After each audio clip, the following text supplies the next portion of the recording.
Other banner stuff. Hey, what is going on, everybody? Welcome to Collecting Profit, episode number 54. Dang, man. Happy We're New cruising. Year. First one of the year. Holy smokes, here we go. We got to get off and running. And one of the things we decided to talk about tonight was, hey, what are we looking forward to in 2024, hobby-wise, channel-wise, across the board, and just talking. And then our normal, as stuff comes up in the chat, your normal hobby talk. What's up, Alan? How you doing, buddy? Hey, brother. Thank you. So, Dom, what's up, brother? Hey, Dommy, buddy, how are you? Hey, Dom, I told Mike, I don't know if he told you yet, but I got a return to sender on your auction lot. So he did resend me your address. Douglas. And I'm going to just verify to make sure I have it right on my end. And if it's different, I'm going to just resend it. If it's the same, then I'm going to hit you up to make sure that, we don't have something wrong. Douglas, what's up, brother? Thank you for being here. The address that I gave you was the address that I sent the stuff that Dom got from me to, and that package was delivered. Perfect. Johnny, I'm guessing I probably mixed up a number or something like that. Stupid. That's okay. It happens to the best of us. What's up, John? Good to see you, brother. I have a hard time with all kinds of different numbers and stuff. I see letters that aren't even supposed to be in words. I hear you there. That's why I cut and paste all my names in my listings, because spelling ain't gonna happen. I don't blame you there. Yeah. I definitely don't blame you there. So hey, 2024 is upon us. Yes, sir. Looking forward to seeing what the hobby brings. Here in the Atlanta area, one of the things that's going to be happening in the future is we have the new card store opening. Cards HQ. Jeff Wilson. Yep. That's going to be he interesting. Announced on IG that I believe he's going to have a trade night or something along those lines. The Saturday night of Culture Collision. Yep. Yeah, I saw that they're going to have the special like soft opening or whatever for the Culture Collision. So that'll be interesting. What is that? The end of this month? February. Yeah. It's February. No. Okay, I was thinking it was the end. Is it the end of this month? January? No, you're right. It is. I was gonna say I was gonna try to come down there for the opening of the shop / like a Culture Collision, just because like two great hobby events, like to where I could probably get a lot of cards. But somebody has a birthday the exact same weekend, so I'll be in Los Angeles. What's up, Greg? Good to see you, brother. You could have came to Atlanta for a birthday. True, but we did that last year. We did do that last year, didn't we? Oh yeah, we did. I dragged her to Culture Collision last year for her birthday. I'm such a good boyfriend, aren't I? Excellent.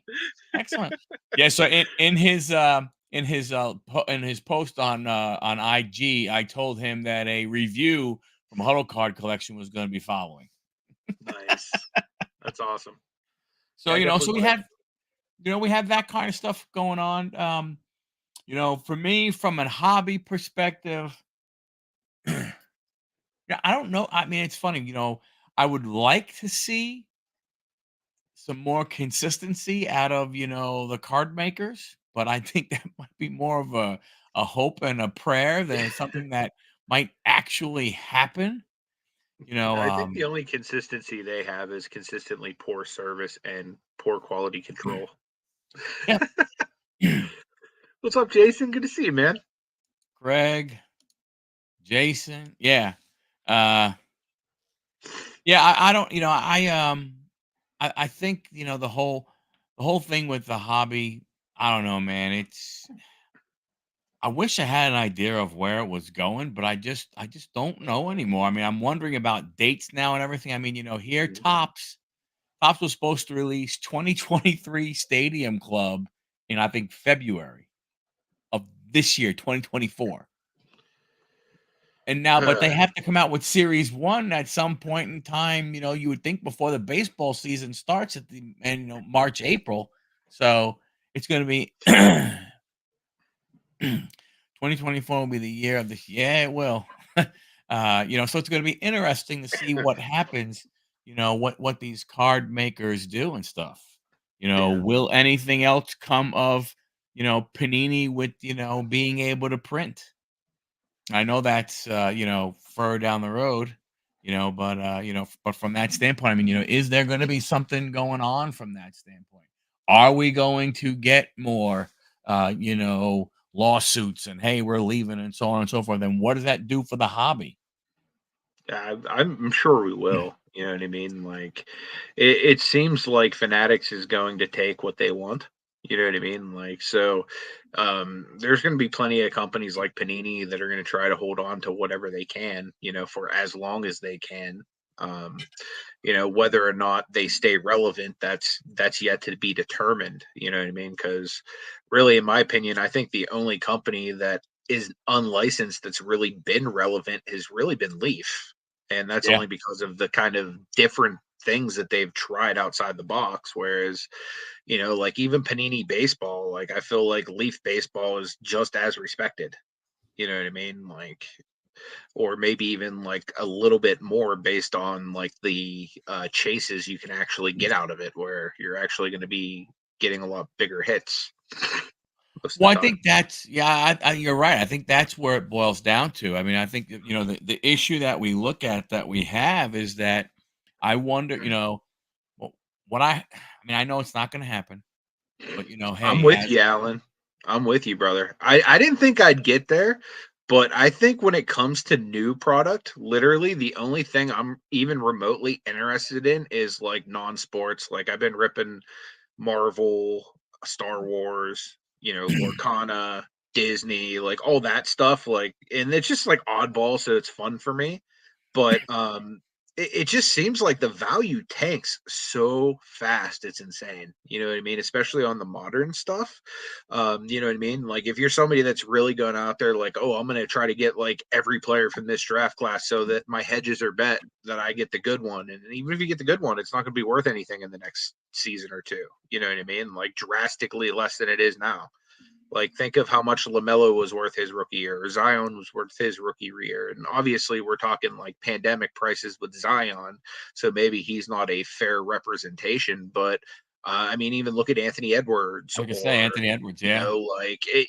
name any of them. You know what I mean? Like even Evan Mobley in his rookie year. I'm holding a ton of Mobley, and his stuff isn't worth anywhere near what it was. You know what I mean? Like I'm sure even like, some of the Paulo stuff's coming down and, XYZ. But it's just something that happens year over year, and then even like set by set for the most part. Like once that hoops rookie comes out, everybody's chasing that Wemby. Oh, it's his first pro uni, but then guess what? There's going to be 100 other sets that come out that are going to have even better cards that are going to be on nicer stock, and XYZ. So it's going to water down that hoops price really fast. So Yeah. yeah. I'm pretty well tired of most ultra modern stuff too, just because it's a race to the bottom with most of it. It's like who's going to be left holding the bag. Now, if you're smart with it, you can make a lot of money. Like if you're like, so what Marty does is he rips a lot, but he's sending it to SGC, so he's getting it back within a week to 2 weeks, and he's getting rid of it ASAP.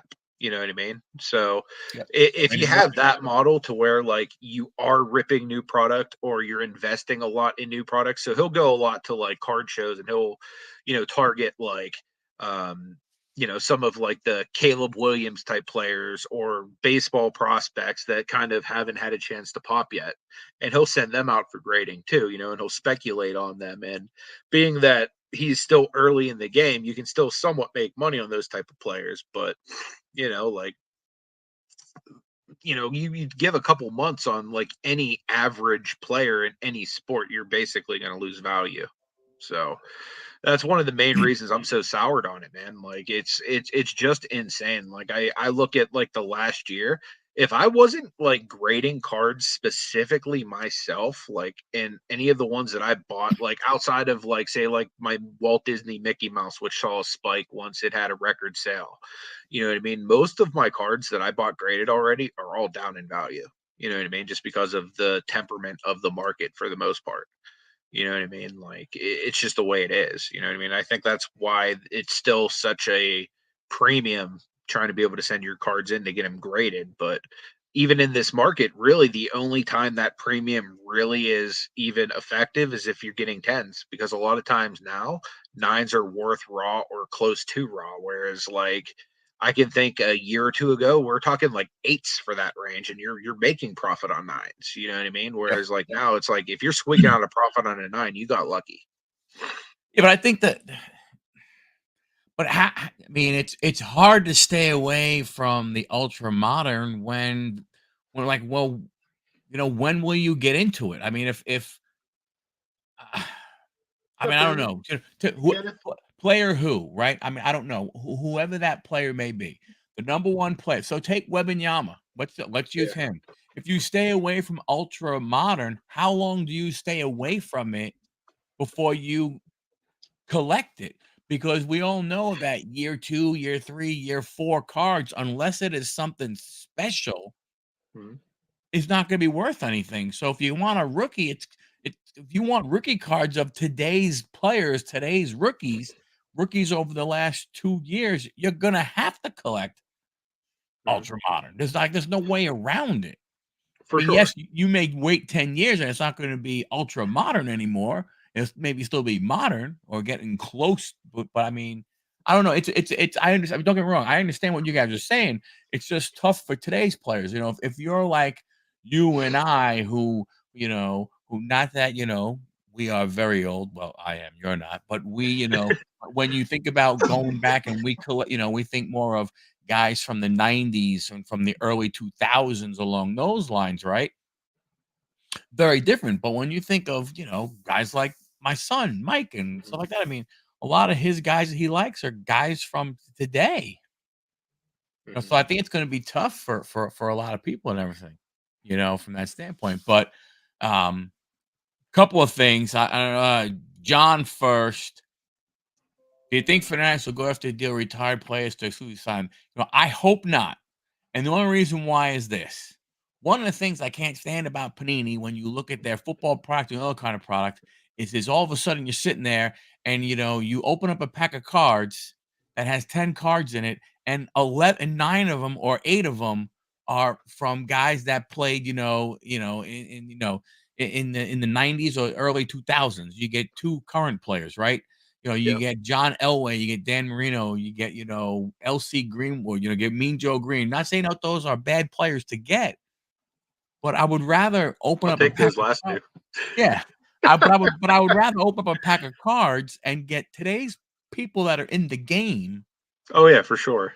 rather than Absolutely. 80% of a pack being guys that retired, 8 years ago or greater and stuff like I'd that. like to know the logistics behind John's question there, because from what I understand, a lot of the retired players aren't they on like individual like deals with some of these card manufacturers, whereas like an NFLPA like Players Association license, for example, like that wouldn't have anything to do with like say like the Joe Greens of the world, or like anybody that's been retired for, X length of time. You know what I mean? Because like, say Joe Green's time, like, I mean, I don't even know that there were any kind of like players unions. It's like, oh, your legs falling off, get back in the game. You know Yeah. what I mean? Like, oh, you just got your brain mangled, get back in the game. You know what I mean? Like, it's just the way it was.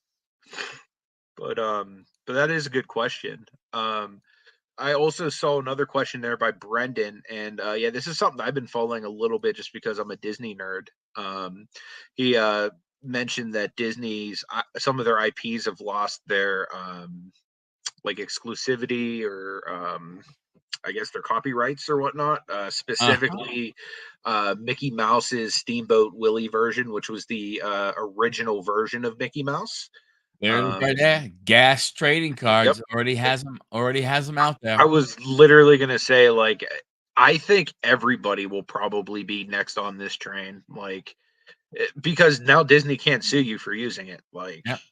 I'm half tempted to go out there and get nice play mats made for Lorcana and just like be slanging them at locals, you know, because Disney can't sue now. You know what I mean? So it's like, why not? You know. But I Yeah. probably won't because that requires work, which I don't feel like doing in that regard. But Yeah, but that it's, what are you gonna do? I mean, yeah, I the mean, thing that gets it's a me is good like, how does that happen? Did somebody miss something? Did somebody miss sending a paperwork in, or is that just what the dude. law is? You could only own it for 100 years. I guarantee that that artwork is going to erupt all over Etsy hard, Oh heck yeah, like super hard now. yeah. Like basically any Disney IPs that are available that people can't get sued for selling, people are going to start selling like crazy. Hey, hey, Steamboat Willie coffee mugs, thermoses, Yeah. plates, all I that don't kind of even stuff. know the laws well enough to even dive into something like that, but I mean, you've seen it already with what you just shared there with gas, you know what I Yeah, mean? Like why wouldn't every set put out something like just to try to grab a little bit of that Disney hype? You know, even if you can't say Mickey Mouse, who cares? Steamboat Willie, everybody knows who Steamboat Willie is. That's a Disney or a Mickey Mouse fan yeah, yeah. for But the you're most right. part, at least. I don't know. I mean, from standpoint of What's up, Sean? is it? Oh, hey, Sean, how you doing? Is it? And it's not the same, but now is it going to be a gimmick like the Tom Brady draft pick card in Bowman draft? People going Probably. absolutely nuts over that card, making it be ridiculous prices, for either getting in breaks or just all of a sudden wanting to buy a box of the jumbo or whatever it may be. And the truth is, I mean, yes, he was drafted. That's fine, but I mean, you know, it's not gimmick is probably the wrong word, but it I was a mean, way to it get makes people sense in. though. Like, I feel like gimmick is like the vast majority of what most people in the card industry do to make money. Because, like, let's be honest, if I were to say, "Hey, Mike, I'm going to sell you this card set," within the next year, about 75% of it's going to lose value. In fact, even if some of the guys that do really well play good, it's still going to lose value. Like, would you invest money into that? You know what I mean? Like, so like you almost have to have some kind of gimmick that gets people like going, "Oh, this is going to be like a really good investment. I need to hurry up and get X, Y, and Z." But Yeah, meanwhile, it's like what card, like barring specific select few, can you look at over the last few years and have not like seen just drastically depreciate in value? Especially in the ultra modern realm. Like not as much oh with like safer vintage stuff, but even Michael Jordan rookies are like way down. Like I'm a huge LeBron collector. That is way down. You know yep, what I mean? Like those are the two best basketball players who've ever lived, in my opinion. yeah. And What their I mean, cards are down.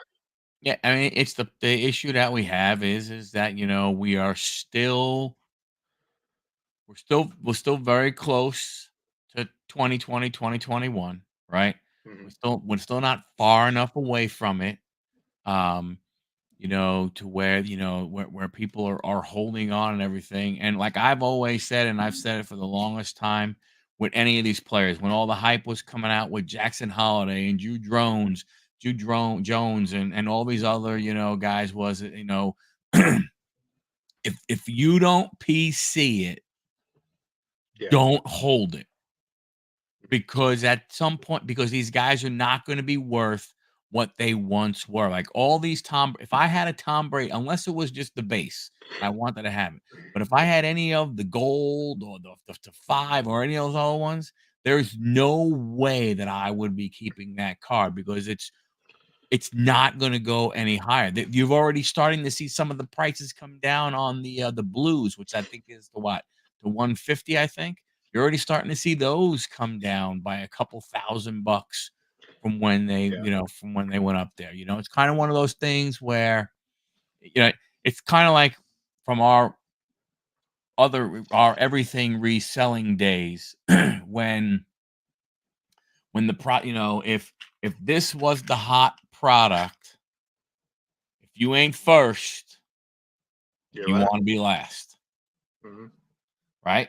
You want everybody else to sell them. So you're at the point right now, if you have a blue or you have a gold and you plan on holding it, you might as well hold it until you keep checking eBay and then there are none up there. Then you can try and see if you can get, on the upper end of it rather than the lower end.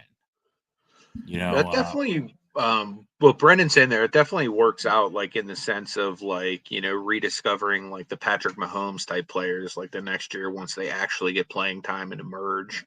But then the thing that sucks in doing that, like, because I've done that too. So like the good end of that is you're going to get players that are going to be like really hot at the right time, and you're going to capitalize and make bank off of those cards that were worth like nothing. But then the downside is you're going to have stacks of like Jimmy Clausen type players, or you know what I mean, like Jamarcus Russells, or just name any bust, or at this point, no offense, Mike, but Zach Wilson. You could even say the same about Kenny Pickett. Like I thank God I moved off of like any beyond $2 Kenny Pickett cards I have already. You know what I mean? Like, so but I went in, I got, and so you mentioned that name, so I went and hey Adrian, how you doing? what's up, Adrian? Good to see you. Yeah, please help some brothers out. So I went and I saw I saw a Donruss break. I think it was a case break at Donruss Hobby or something like that. And each entry you had, got you in some kind of random. So I went and got two teams. One team was the Jets, and the other team I got was the Steelers. And this card had the potential to be worth something. But it is a Kenny Pickett auto. Oh, nice. Power Plus. It is a really cool looking card. But now it's like, damn it. I mean, it's still probably worth stashing, but it's probably worth a fraction of what it was. Oh yeah, they were showing stuff. Some of his cards have gone down big time over the last, couple of months and stuff like that. Oh my God. But I mean, They've fallen off a cliff. Yeah. It's insane, like the hit that some of them have taken. That's why prospecting again, but to your point, you being a Pittsburgh guy, you're more apt to keep that card anyway. Right? For sure. For sure. If you Especially if it's not worth anything, you know what I mean? Like, especially if, Exactly. say, I'm paying like $100 for it and it's now a $20 card. Now, I don't know that they've fallen that far, but if I'm like taking a bath on it, I'm apt to keep it if it's a PC player. You know what I mean? But Right. man, it's so hard, especially with quarterbacks in the NFL. Like, I mean, really any NFL players, because the NFL really stands for not for long. So unless you have the guy, it's tough, man. Yeah, I've watched a couple, Sean. I actually watched Silver Sport Open. He bought two first off the line boxes. $1,200. Two separate boxes. Two of his top autographs. So one of them, he got BJ Ojulari autographs in both boxes. That was one of his autographs in both boxes. That's I when mean, Panini walks up and kicks you in both balls.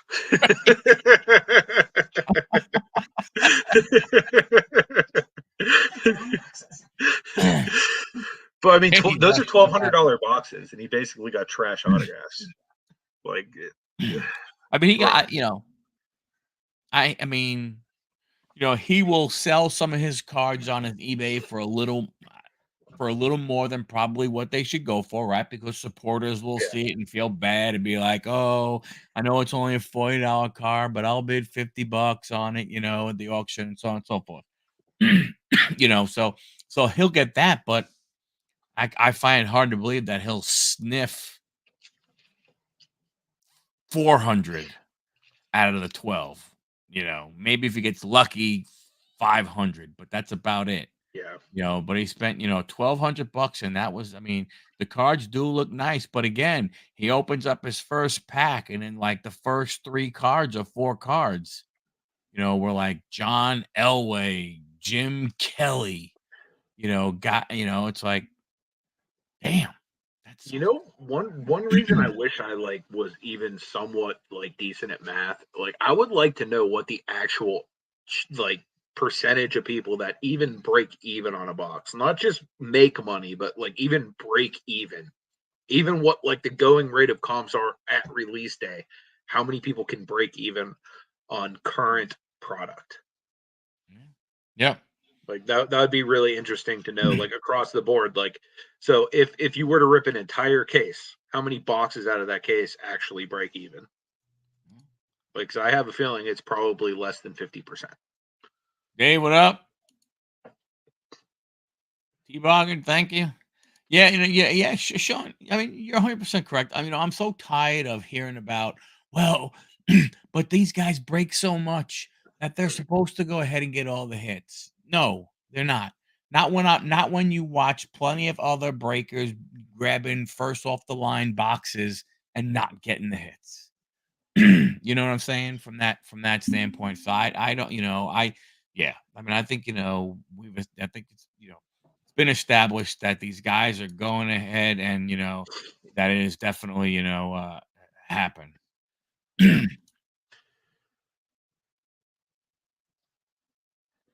Oh my God. Yeah. $2,400. Could you imagine the stuff you can add to your collection rather than just 2,400. getting 2 Prism hobby boxes that like literally like imagine this is like the equivalent of like 1990 tops or 1991 tops, like 20 years from now, 30 years from now. Literally paid $1,200 for a box of it. Like it just is outrageous to me to like think of it like that. You know what I mean? Because the majority of the cards that come out of there are not, they're literally not going to be worth anything.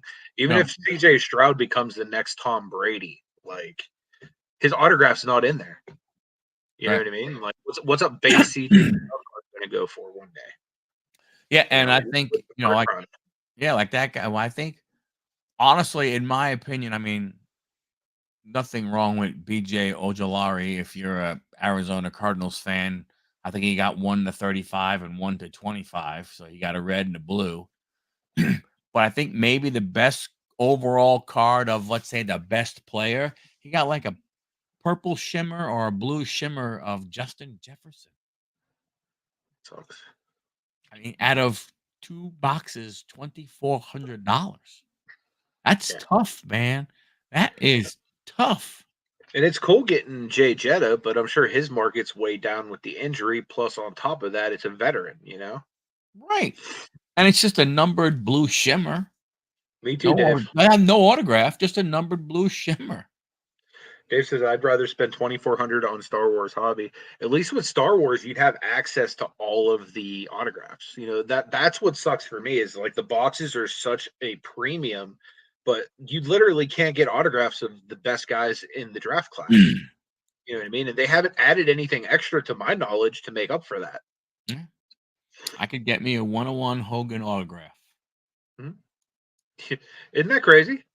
Like in Yeah. comparison, Yeah, a card that you want. Orlando's in the house. What's up, my man? Good to see you, brother. Hey, Orlando, what's happening, buddy? Yeah, I just, like I said, I just look at it from a standpoint of, oh, hold on. Does Brady do signing in the States and how much does he I'm charge for not that? sure to be honest with you. I Yeah. would imagine he probably charges a pretty penny because he can, but I'm not sure. We can probably Google that and figure it out. Yeah, I don't know. I don't know about, I mean, I know he did the stuff for, Bowman, but I'm not sure. Sure is a super kick for the face when the box break. Yeah. Yeah. Mhm. And that's why, you know, it's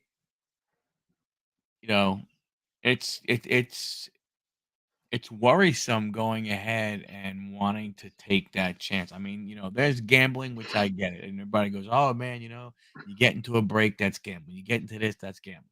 Mhm. You're right. 100%.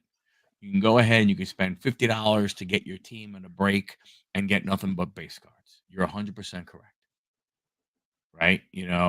But at least you get the cards that you would want to get out of that break rather than Yep.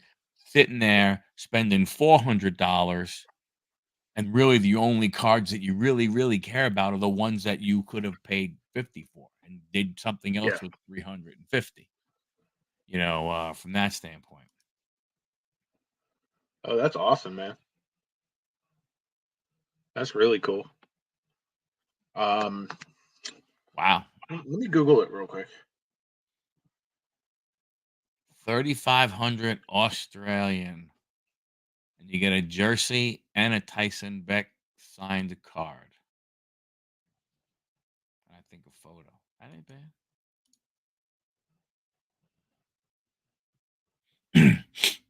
Yeah. No, I mean, you know, I, I get That's into nice. them. I'd go and heckle him. Yeah. Wear a Eli Manning Average. jersey. You go there and you wear an Eli Manning jersey. Yeah, that would be awesome. Yeah, I mean, Alan, I get you about, the whole box break stuff like that. I mean, I do it most of the time just so I can go ahead and get, of something that you know, rather than me buying, let's say, a box of Inception for $140, I'll get into maybe, a 4 case break or 4 box break or a 6 box break and pay $50 for the Mets and just get all the Mets cards, which Interesting. that is what I want, from that standpoint. So TriStar is one of the big autograph places here in the States. I'm pretty sure they also have a shop in Vegas, if it's the same TriStar I'm thinking of. From what I can see here, they have an autograph signing set up with Tom Brady, and it's a Fanatics exclusive. Um, Interesting. Although this is actually an old one from April of 2022. So I wonder if Fanatics had this worked out for like a full year before they even did this set. Yeah. Because this is an old thing I'm finding. But yeah, their signing was set up through Fanatics. So I'm wondering if he's like under contract to where you'd have to get like Fanatics' approval or something like that. Because I know like some players like won't even sign if you ask them in person because of some kind of contract that they're under. Yep. Hey, Zach, what's happening? Yeah, $30. What's that? Yeah, I don't disagree with you because, you won't even, very hard. You might not get $30 worth of value out of it. Right. I can't disagree with you. Matty Ice, what's up, buddy? Hey, Maddie, good to see you, brother. I used to Yeah, frequent breaks and was happy to hit gone on the Niners and Giants when I did it, but since Purdy Mania could not afford it. Yeah, that's what I that's kind of stuff that happens.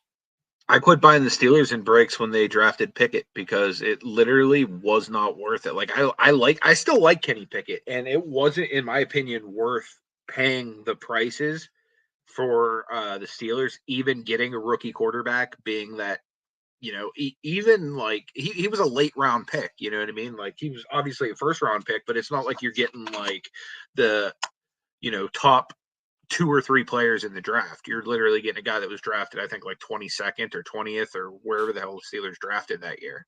Right. You know what I mean? Like, granted, he was like the number 1 quarterback taken, but I mean, then you got Desmond Ritter, who's a 2nd-round pick. You got Malik Willis, who's like a 3rd-round pick. And I think Levis might have been a 3rd-round pick that year too. But like, really, Levis is the only one even showing a sign of life outside of Purdy, who was the last guy taken. So I Yeah. just couldn't justify spending those break prices on the Steelers that year. Yep.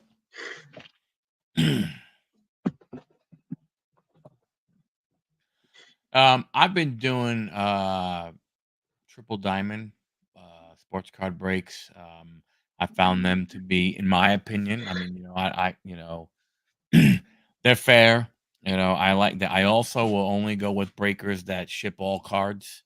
There are some that go, oh, well, we only do, rookies and hits, all the veterans and all the stuff, we don't know. I mean, I'm not You into know that. how irritated I was whenever I bought into a break with the Lakers to get LeBron cards, and they're like, "Oh yeah, we're unless it's an insert, we're not going to be sending it." It's like, but it's the Lakers, and I'm buying it for LeBron James. Right. Like, why? Like, especially in years where they don't have draft picks, like, Yeah. because any LeBron team normally trades most of their draft picks to like build around him.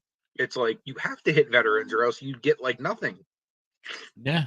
But yeah, that is super irritating. You know what I mean? Like, I know some people won't care if you're not like a fan of base, but if you're somebody that's getting into a break because you want to actually collect the cards, you know what I Yep. mean? Like, it's a great way to collect your team is just by buying that team. You know, like for Steelers, Cavs, like it's anytime I'd want to collect those rookies each year, just buy into a couple breaks and then you're set. You know, because with several boxes like are normally in a break, you're bound to hit something. Yeah, I haven't done anything with Chomps. I'll have to check them out, see what they look like. Card Hunter, how are you doing? Hope all is Ziggy, what's up, my well. man? Good to see you, brother. Oh, that's another Ziggy one. Yeah, he's the man Yeah, he over. just started the Card Hunter. It's a new channel. Actually, speaking of breaks, he's documenting how he's making money buying into breaks and flipping the stuff that he gets. Oh, So what's up, yeah, it'll be Ziggy? interesting to kind of see what he's doing on the new channel. If I do breaks in the States, I do it our job, man. Right? Yeah, I don't I I don't can do it the imagine. whole. I can imagine it's got to be hard for you with the conversion rates and stuff to do that kind of stuff. You know? I don't do them as much as I used to. There was a while there, like pandemic, I was literally doing breaks almost every day, like most people were. But um, now, unless it's like somebody that I know personally, and I'm just trying to buy in to like more or less support them, I really don't even buy into breaks. Like the majority of the product I buy, it's either like going to be like a retail box here and there. If it's a really good product that I like, I'll go and get hobby.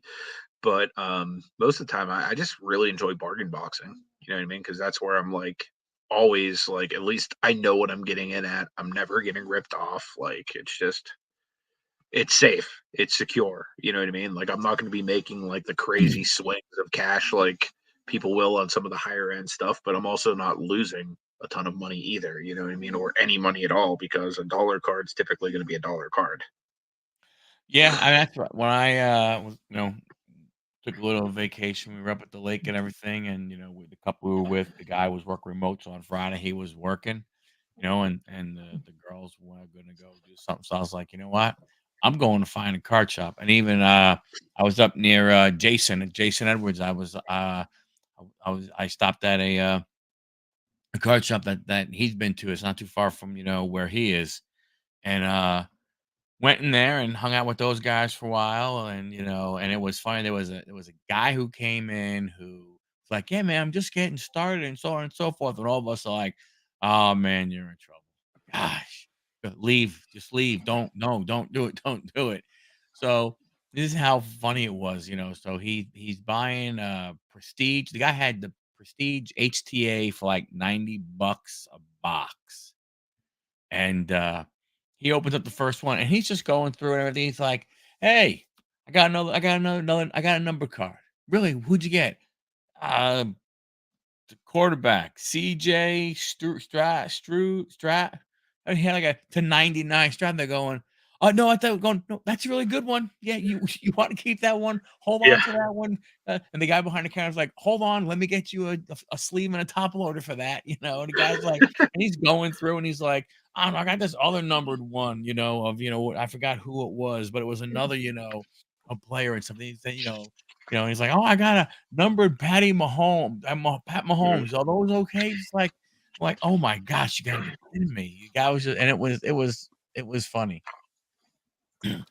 But Ziggy, hey, how much you make ripping a box depends on the factors. That's how they got the contents. Timing, yep. Timing is very important. Patience is very important if you're grading the sell. Yep.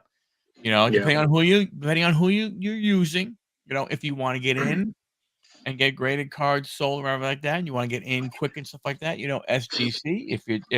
If the dollar figure, getting the upper echelon dollar figure is the most important for you.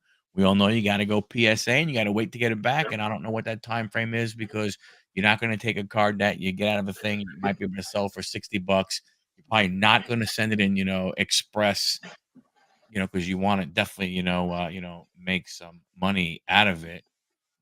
Um, I didn't know. I didn't know Zion was separate from Pelican breaks. They do some weird stuff. That's interesting. No, I never have bought into a break where Zion was different, but Yeah. I never actually bought for the Pelicans either. I was always buying for the Cavs that year because I was chasing after Garland and Kevin Porter Jr. and the great Dylan Windler. Yeah, Badger breaks. Nice. I'd rather spend smart money, buy breaks, and than target boring signals. I think it's a combination, of the two of what you are buying Mm-hmm. for. I think Dave is talking more where he's saying buying singles now.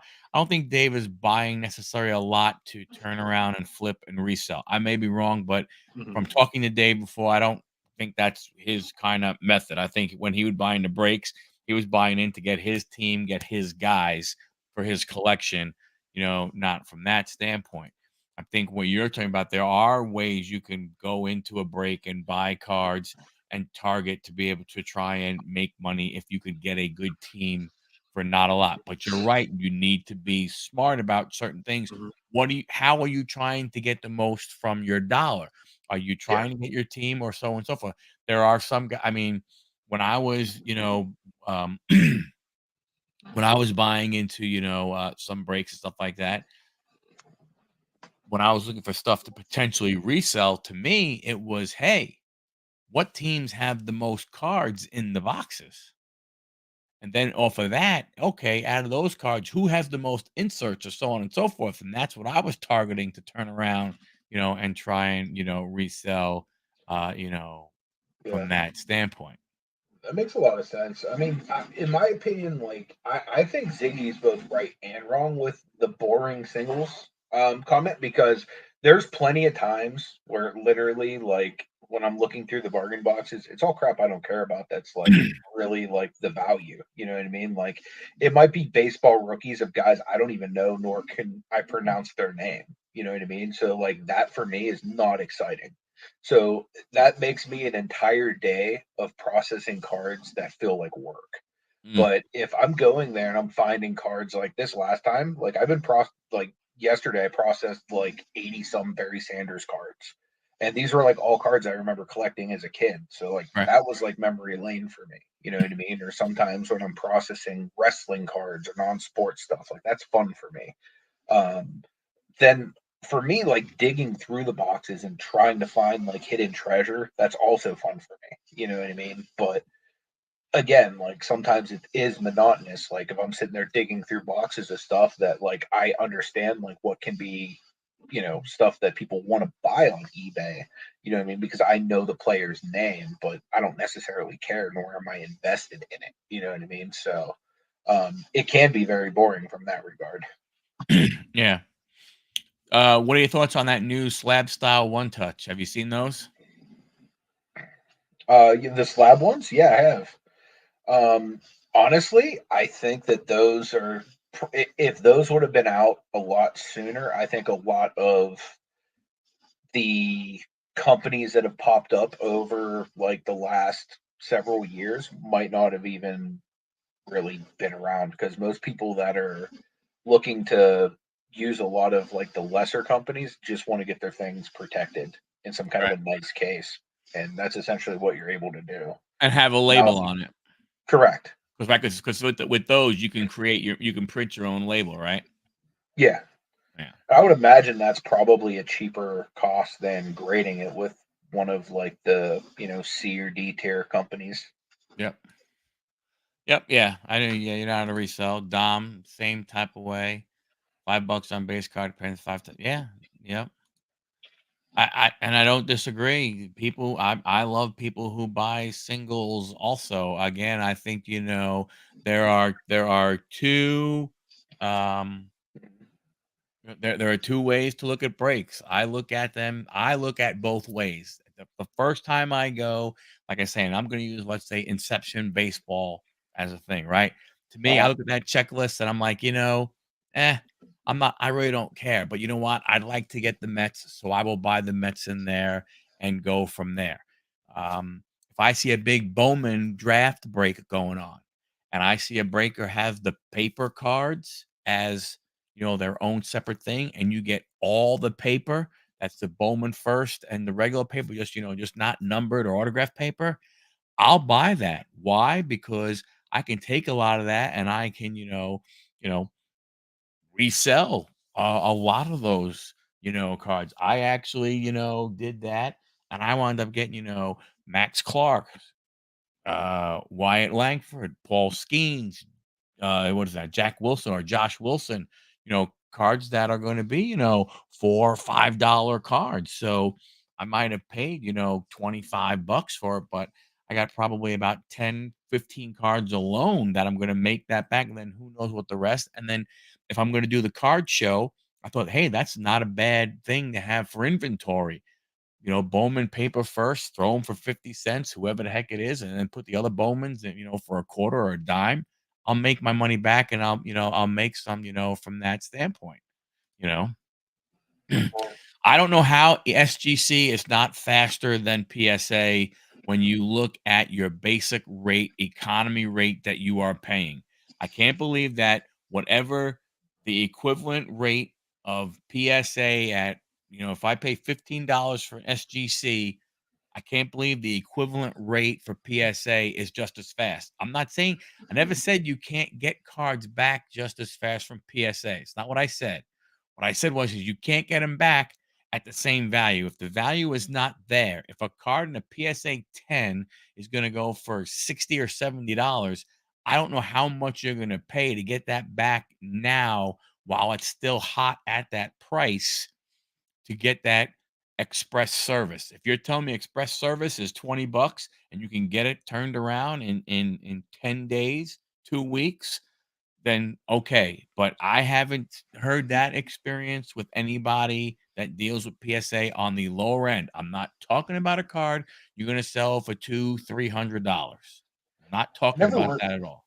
I never even really got that kind of turnaround with PSA when I was living like a drivable distance from them in California. But I mean, I would imagine maybe if you are submitting like a bigger card that they want in their slab to set some kind of a comp, they might push it through a little faster. Or if like maybe you're a important person in their eyes, like just speaking with other people that I know that either work there or have worked there in the past, I have heard that sometimes some people will get priority as far as like, hey, let's push this one to like a faster turnaround to try to get it out so this person can open it up in a reveal or X, Y, and Z.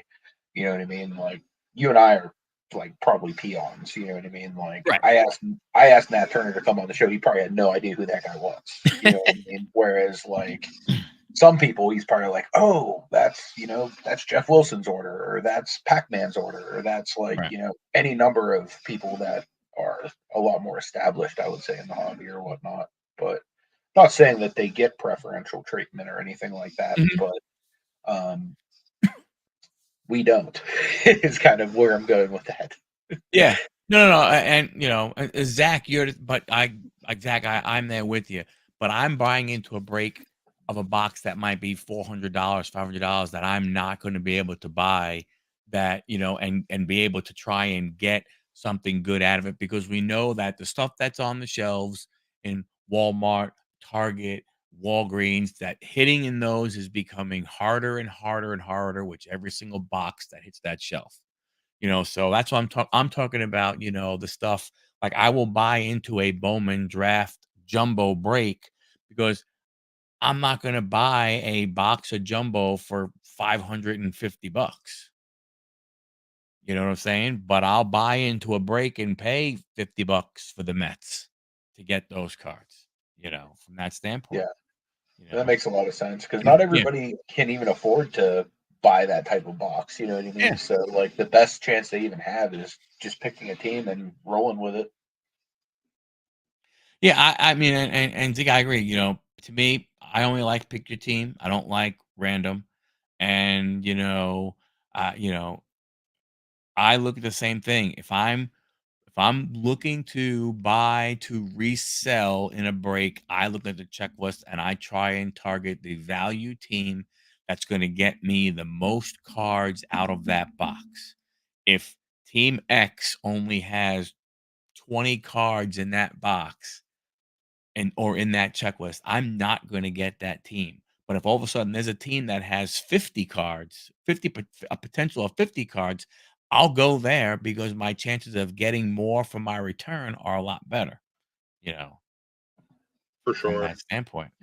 That was another reason I love the Cavs Zion years, because they had 3 rookies. So it was like no matter what break I hit, as long as I had the Cavs, I was pretty much coming away with a rookie. Granted, only really one of them is worth having at this point. And even his cards aren't worth anything. Yep. Let's see. You're right, Dave. You're Uh, 100% correct. Whether you buy a hobby box, shoot buy, it's all or you get into a break. It is all gambling. To your point, a break. At least at least for worst case scenario, you're getting ones that you would like to go ahead and get because you're getting the team that you want in most cases. Definitely. And the nice thing is you get multiple boxes with a break too. So that's definitely a good thing. I did see Dave said in the chat here, you might not be down there yet, I don't think. Oh, here we go. Where?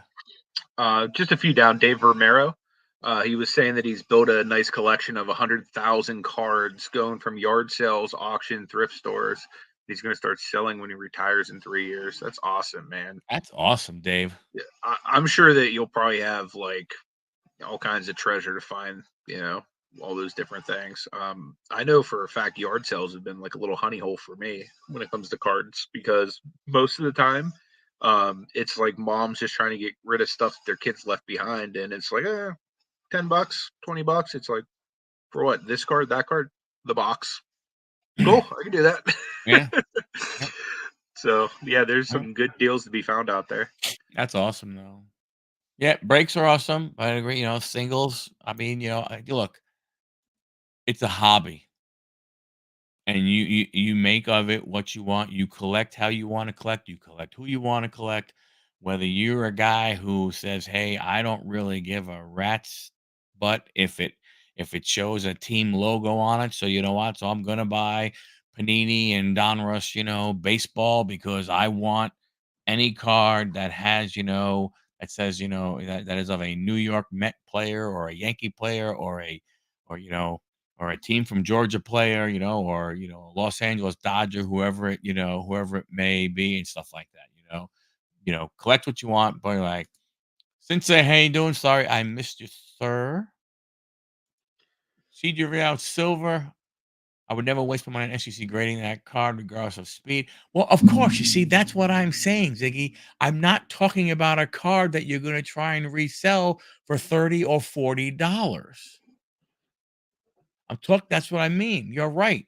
If you had a silver CJ Stroud, I could see you sending it into PSA and waiting however long it takes because of that player and that value of where that card is going to be.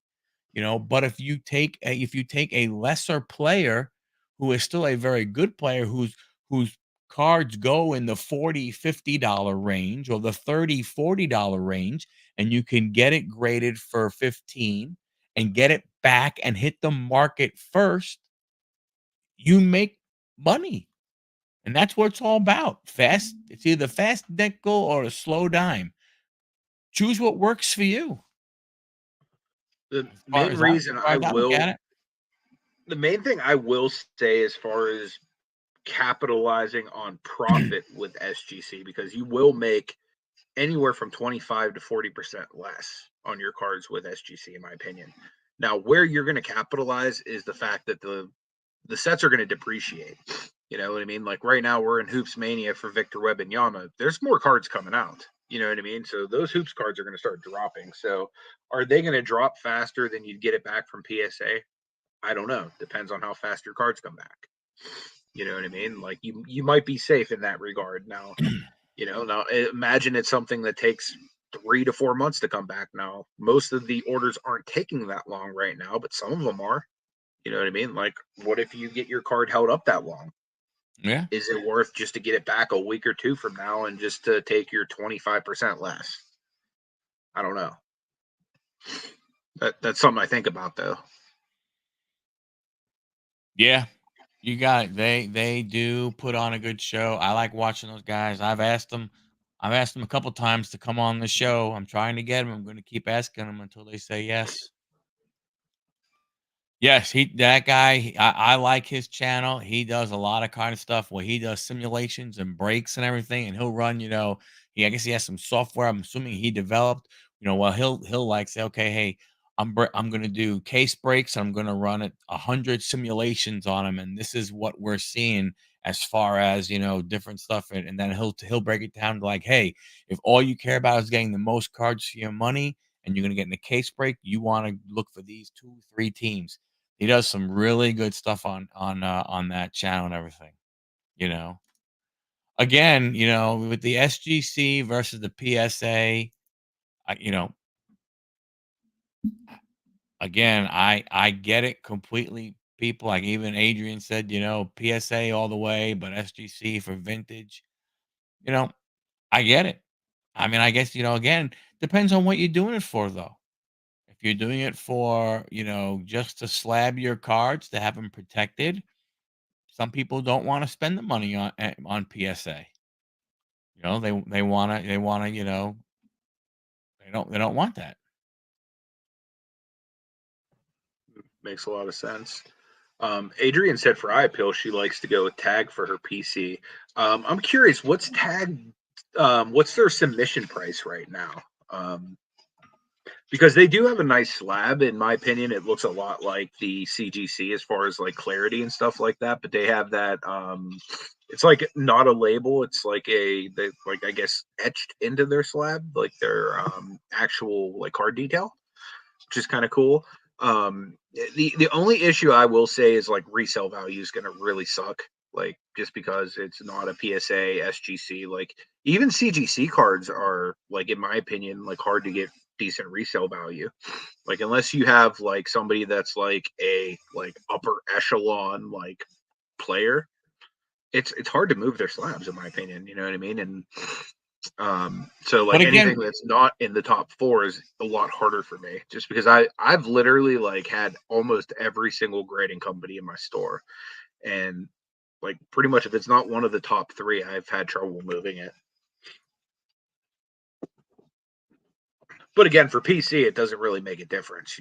Like you said, you like it for your PC because of the way it looks. Like they do have a really nice looking slab. And yeah, honestly, like I'm rooting for them because like to actually have a true AI be able to like bring consistency to the market, like that's what we need for grading. You know what I mean? Not just somebody like saying this card's a 10 and then the next guy says it's a 9, the next guy says it's an 8. Like what is the card? Like what is the actual grade? Like you've said a million times, when's a 10 a 10? yeah, So a company like Tag can actually bring that to the forefront, whether or not they like eventually like license it out to PSA or whatever, or they become like a dominator in the space one day.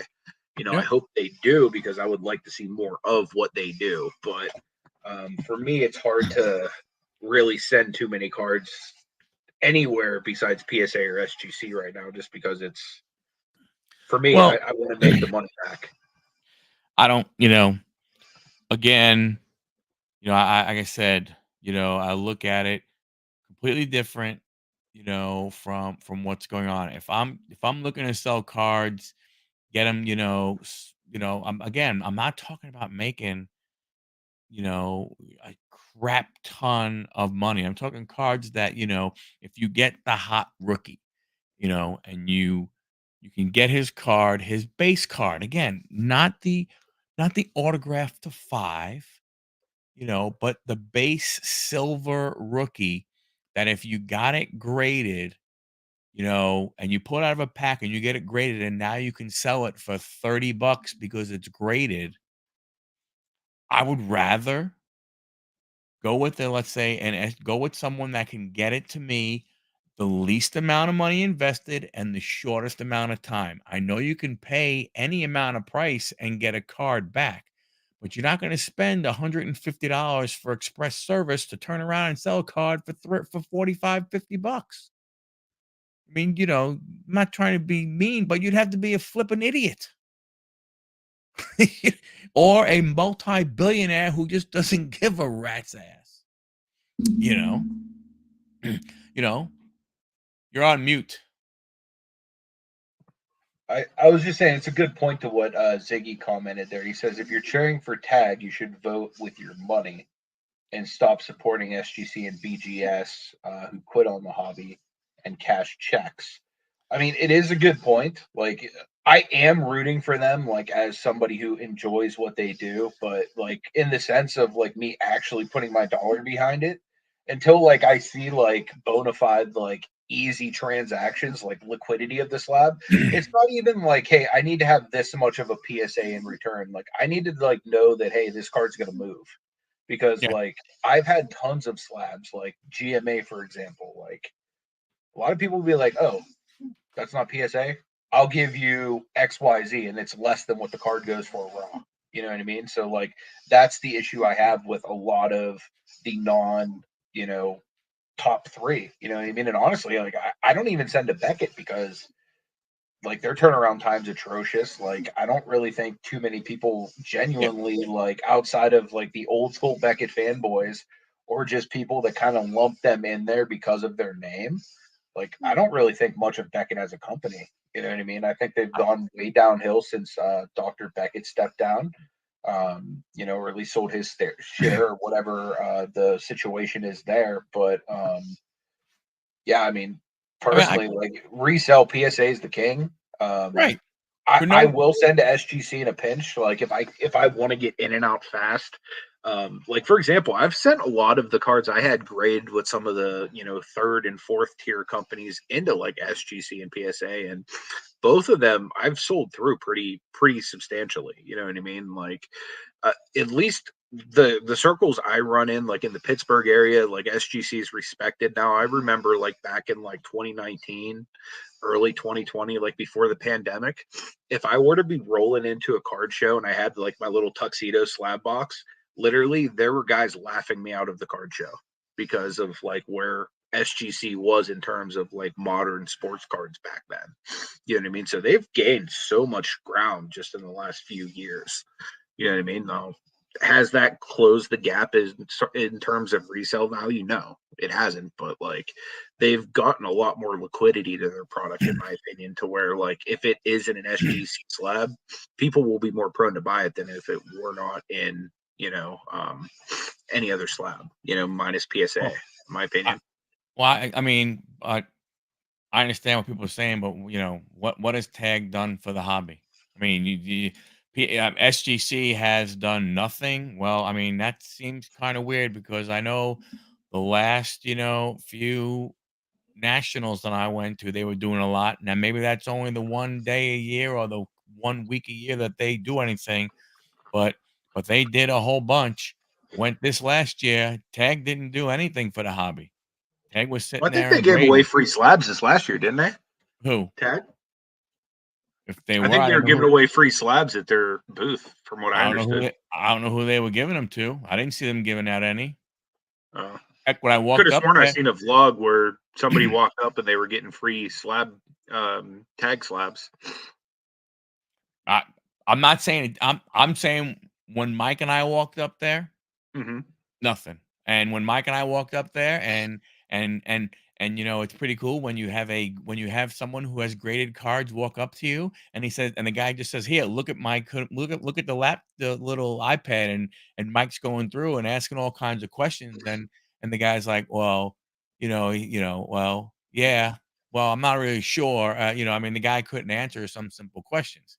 I don't know what Tag has done for the hobby. Why? Because they're bringing AI. Orlando makes a great point right here. How they going to do how they going to do vintage? Mm-hmm. Vintage. They're Yeah, not going to be able to do vintage. Their AI won't. that's You know. that's the one like knock I'll say on tag, like because like I said, I'm a fan of like the concepts that they have, but the fact that the computer can't just be like doing any kind of card regardless of like whatever, just to me it just says it's not like fully ready, you know what I mean? Like and they've admitted that, you know what I mean, that it's not like ready to do vintage, or it's not ready to do, like, I don't know if it's ready to do TCG yet or whatever because of the rounded corners or whatnot. But um like it just to me would feel like more of a polished product if, like, regardless of what card you threw in there, it could give you an assessment, you know what I mean? Mhm. But I understand like how difficult it would be to truly get a machine to like be able to intricately look at something in the way that a human being would and kind of know the differences and stuff like that. You know what I mean? So like from what I understand, they've been like working at this software for like 12 plus years. So like I can only imagine like how much data they've had to kind of crunch to like even get to where they're at. It's insane. Yeah. Okay. So okay. Hold on. All the cards cost me 2,000. Wow, that's pretty darn good. That Nice. many cards. That's awesome, know? man. That's really good. Yeah, they had 8 employees, and they started grading more and more cards, and they got them out faster. They got them in people's hands, and they got good turnaround time. And they had to hire more people. So that's right. You're right. SGC, and the National is advertising for all those guys. Oh, nice. Tag is Tag doing, does TCG now too. huh? Tag does TCG now too. Oh yeah, my bad. You can go back to you said SGG is national advertising. Tag introducing. Oh, okay, real AI reports. Yeah, Tag has the same, if not more, partnerships with ComC. Okay. I mean,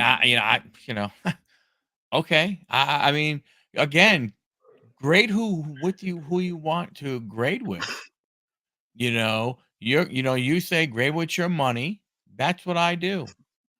I don't grade with PSA because I don't understand why I should pay more if a car grades higher or a card value jumps up in value when they didn't do anything. They didn't do a damn thing different with that card than they do for a card that if they graded it and it got a PSA 9 and the card was worth $6 versus a card that's worth $6,000. They do absolutely nothing different. And if they do something different that warrants that upgrade, then please let me see that in writing somewhere because I haven't seen it. So if it's about grading with your money and doing all that kind of stuff, that's cool. Grade with who you want to grade with. I've said 1,000 times, if I said it once, said 1,000 times, if you are talking about high value cards, you'd be foolish not to grade with PSA because that's where you're going to get your most value. In my humble opinion, it's just one little dude in a little square on a YouTube show. If you're going to grade and you're selling cards in the $40 to $60 range, I don't understand why you would go to PSA and pay more money. Maybe I don't understand the pricing. Maybe because I'm just me and I don't have a silver account. I don't send them in and to a gigantic grader and only pay $12 a card.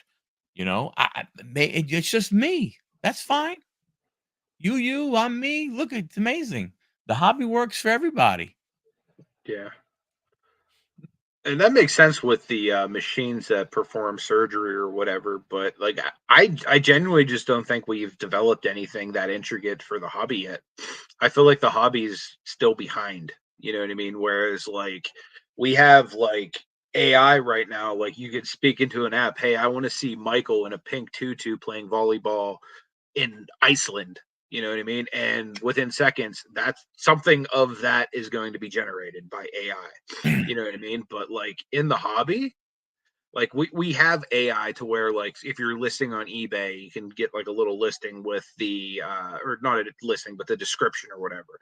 Car Dealer Pro, we have a little AI, but like to like really be able to do the full job of a person, you know what I mean? Like we already discussed like the variances of vintage and stuff like that and Right. different things that it can't do yet. You know what I mean? Like not saying that we won't get there. I just don't think we're there yet to be able to just be like, here is like, here's 1,000 different cards. And there's going to be different die cuts of every different shape and size. There's going to be minis in there. There's going to be tobacco cards. There's going to be cards from like the turn of the century all the way up to like cards that just came out in this latest Prism release. You know what I mean? Like, I just have a hard time. And then like different types of cards, like say TCGs or, just any different type of stuff. You know what I mean? Like, I just have a hard time thinking it's going to be 100% consistent across the board right away. Yeah. I think it probably just needs more. No, I Um, look, Ziggy, I'm not upset with you or anything like that. I'm upset at the hobby for putting this company up on a pedestal that has zero reason to be there. Zero. When you look at their cards and you've seen their cards over and over and over again, and you look at cards and you go, how in the hell someone like myself who could barely go ahead and and grade cards, I would fail miserably, can look at a PSA card that's a 10 and go, how the hell did that card get a 10? I mean, yeah, that's been known, but yet it doesn't make a difference. See, even though they've made mistakes, they haven't paid for it. They still get the top dollar. I just and again, I just don't understand. It's just me. Explain I need someone please, someone who knows. Anthony, you've talked to the people at PSA. Someone please explain to me why, if I were to go ahead and take a card and put it in, and they deem it as a higher value, of why I have to pay an upcharge when I don't know, was anything done different to that card other than it being in their holder the main raising the reason they value? do that is because theoretically they have to pay more to ensure that package back to you. So that's the main reason they want to upcharge you. But the amount that you get upcharged is typically not equal to what they're paying extra, in my opinion. But um, I don't know. I guess to each their own. You know what I mean? Like, I love you too, Ziggy.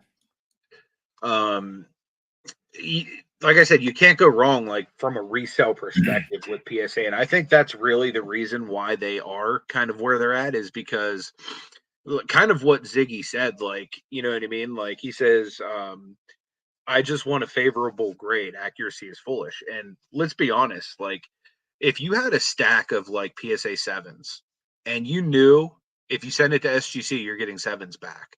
But if you send it to PSA, you can get nines out of them.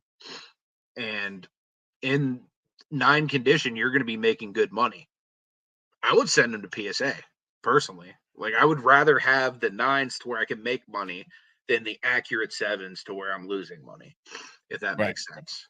Right. So I think that's probably where PSA kind of took like the lion's share of things, because like the gold standard was like, hey, we're going to give everybody 9.5s and we're going to be really hard to get them.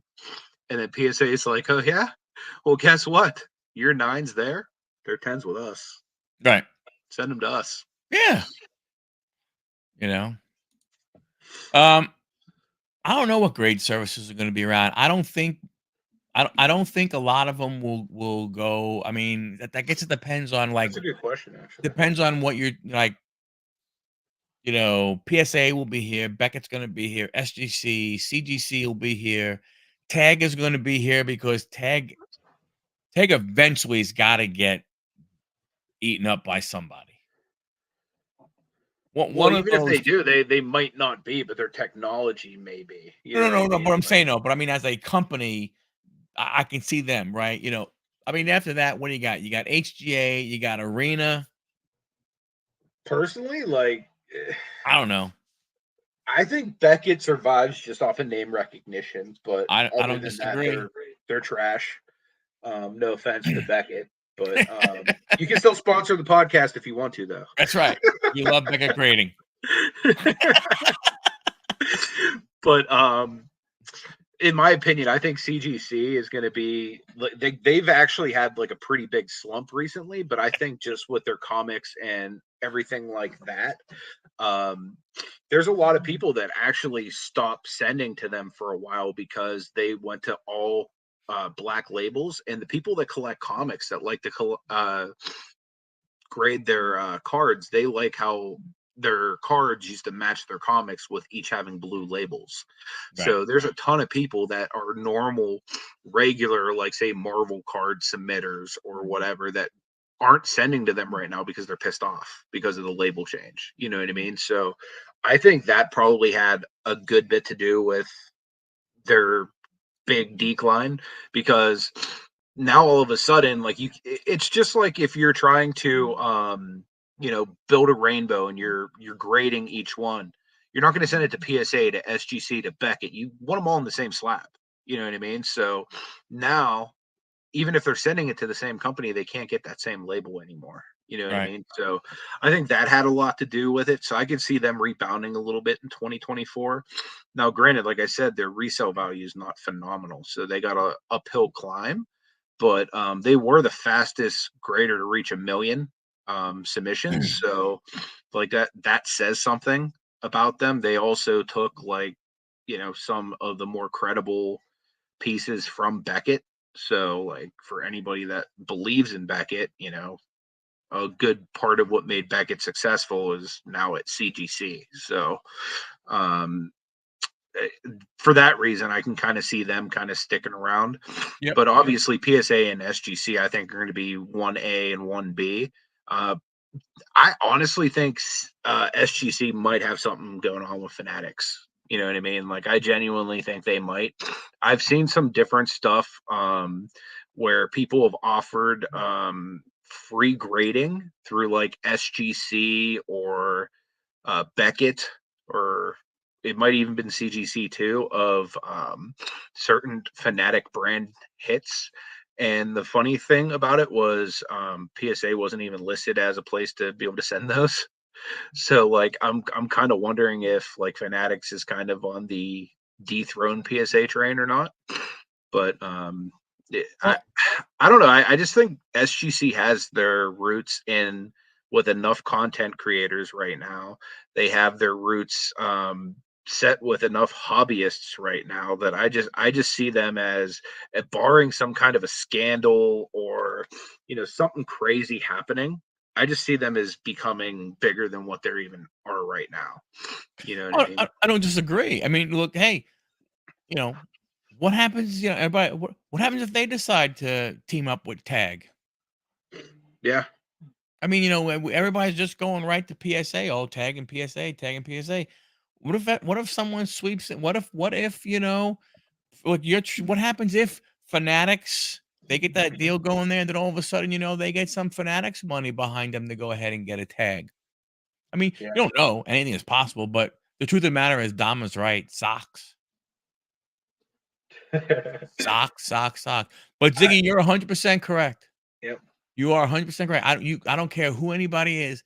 People want the best grade. They don't care whether it's an accurate grade. They want the best grade. Accuracy. No one gives a crap about the accuracy part. They all care about which one is going to get me the highest grade and get If you me could the pay most money. double to guarantee yourself a 10, would you?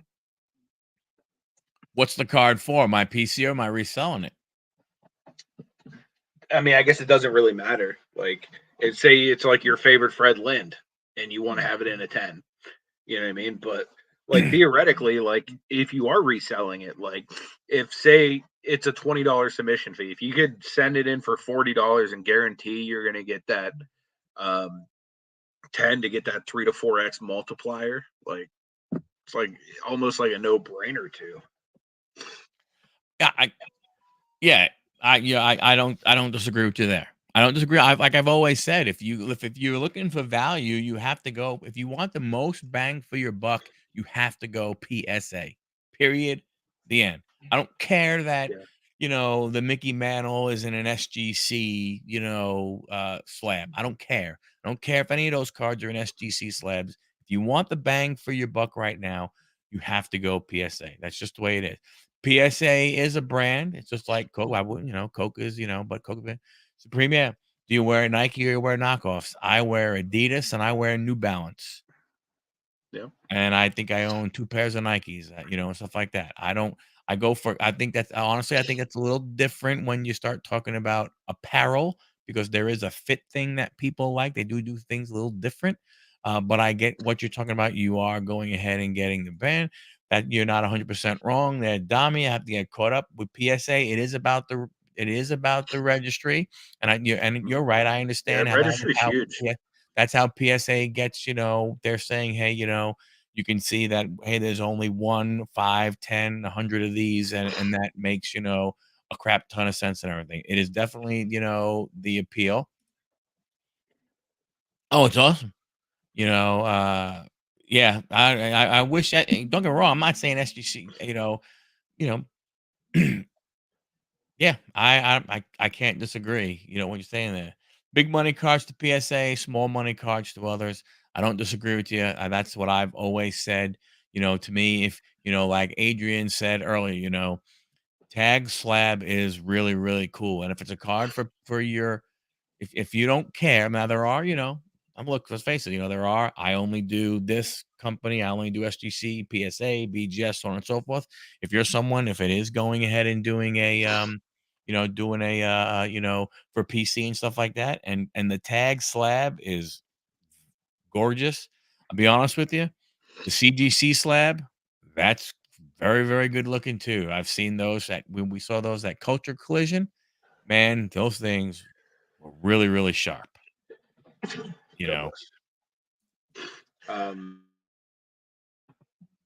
I see Orlando said that he spoke to Peter at the National and he had a cracked slab that they re-slabbed for free, which is nice to hear. I have a rookie ticket of LeBron. I don't know if you guys remember that from his rookie year. I think it was from one of the Fleer sets, but it's literally looks like a ticket and it was folded in half. So it's really hard to get a high grade on it. And I got an SGC 9 of it, which I consider that to be a really good grade of that card. But I keep it up on a shelf, on the fourth level of the shelf, and me being a moron bumped into the shelf and it fell and cracked. So I'm dealing with that same thing. So Peter, if you're listening, Ziggy, what do you mean? What do you mean that they drive the values chasing the registry? What does that mean? If you wouldn't mind explaining. I'm sorry, I'm behind, guys. I'm trying to catch up. Mm-hmm. I mean, the registry is almost kind of like a dong measuring contest, in my opinion. If you really want to be one of the most elite collectors, it's oh yeah, look at me. I'm the guy who literally has a complete PSA 10 set of the Kareem Abdul-Jabbar rookie, set or whatever, or the 86 Flair rookie set, all graded PSA 10s. That's kind of Ziggy, correct me if I'm wrong, because I'm not really a registry guy, because I'm normally a buy and flip, or if I'm holding it, it's much smaller cards because I'm poor. But yeah, that's kind of the way I see it. It's kind of a way for the elite to kind of stack their collections up against other people's really baller collections. Yeah, they did. They opened a big ass office. A company to get my. Wait, I would like for a company to just slab my cards, to hold them with the names, what the high to low prices are at the time of the slab. You know what would be cool is if grading the card would grandfather the price in. You know what I mean? I would grade so many cards just to not lose value on them. Just that comment, something that just made me think of that. Yeah. If a grading company could be hey, you slab it with us, it's never going to depreciate. Man, you know how many cards people would send them? Yeah.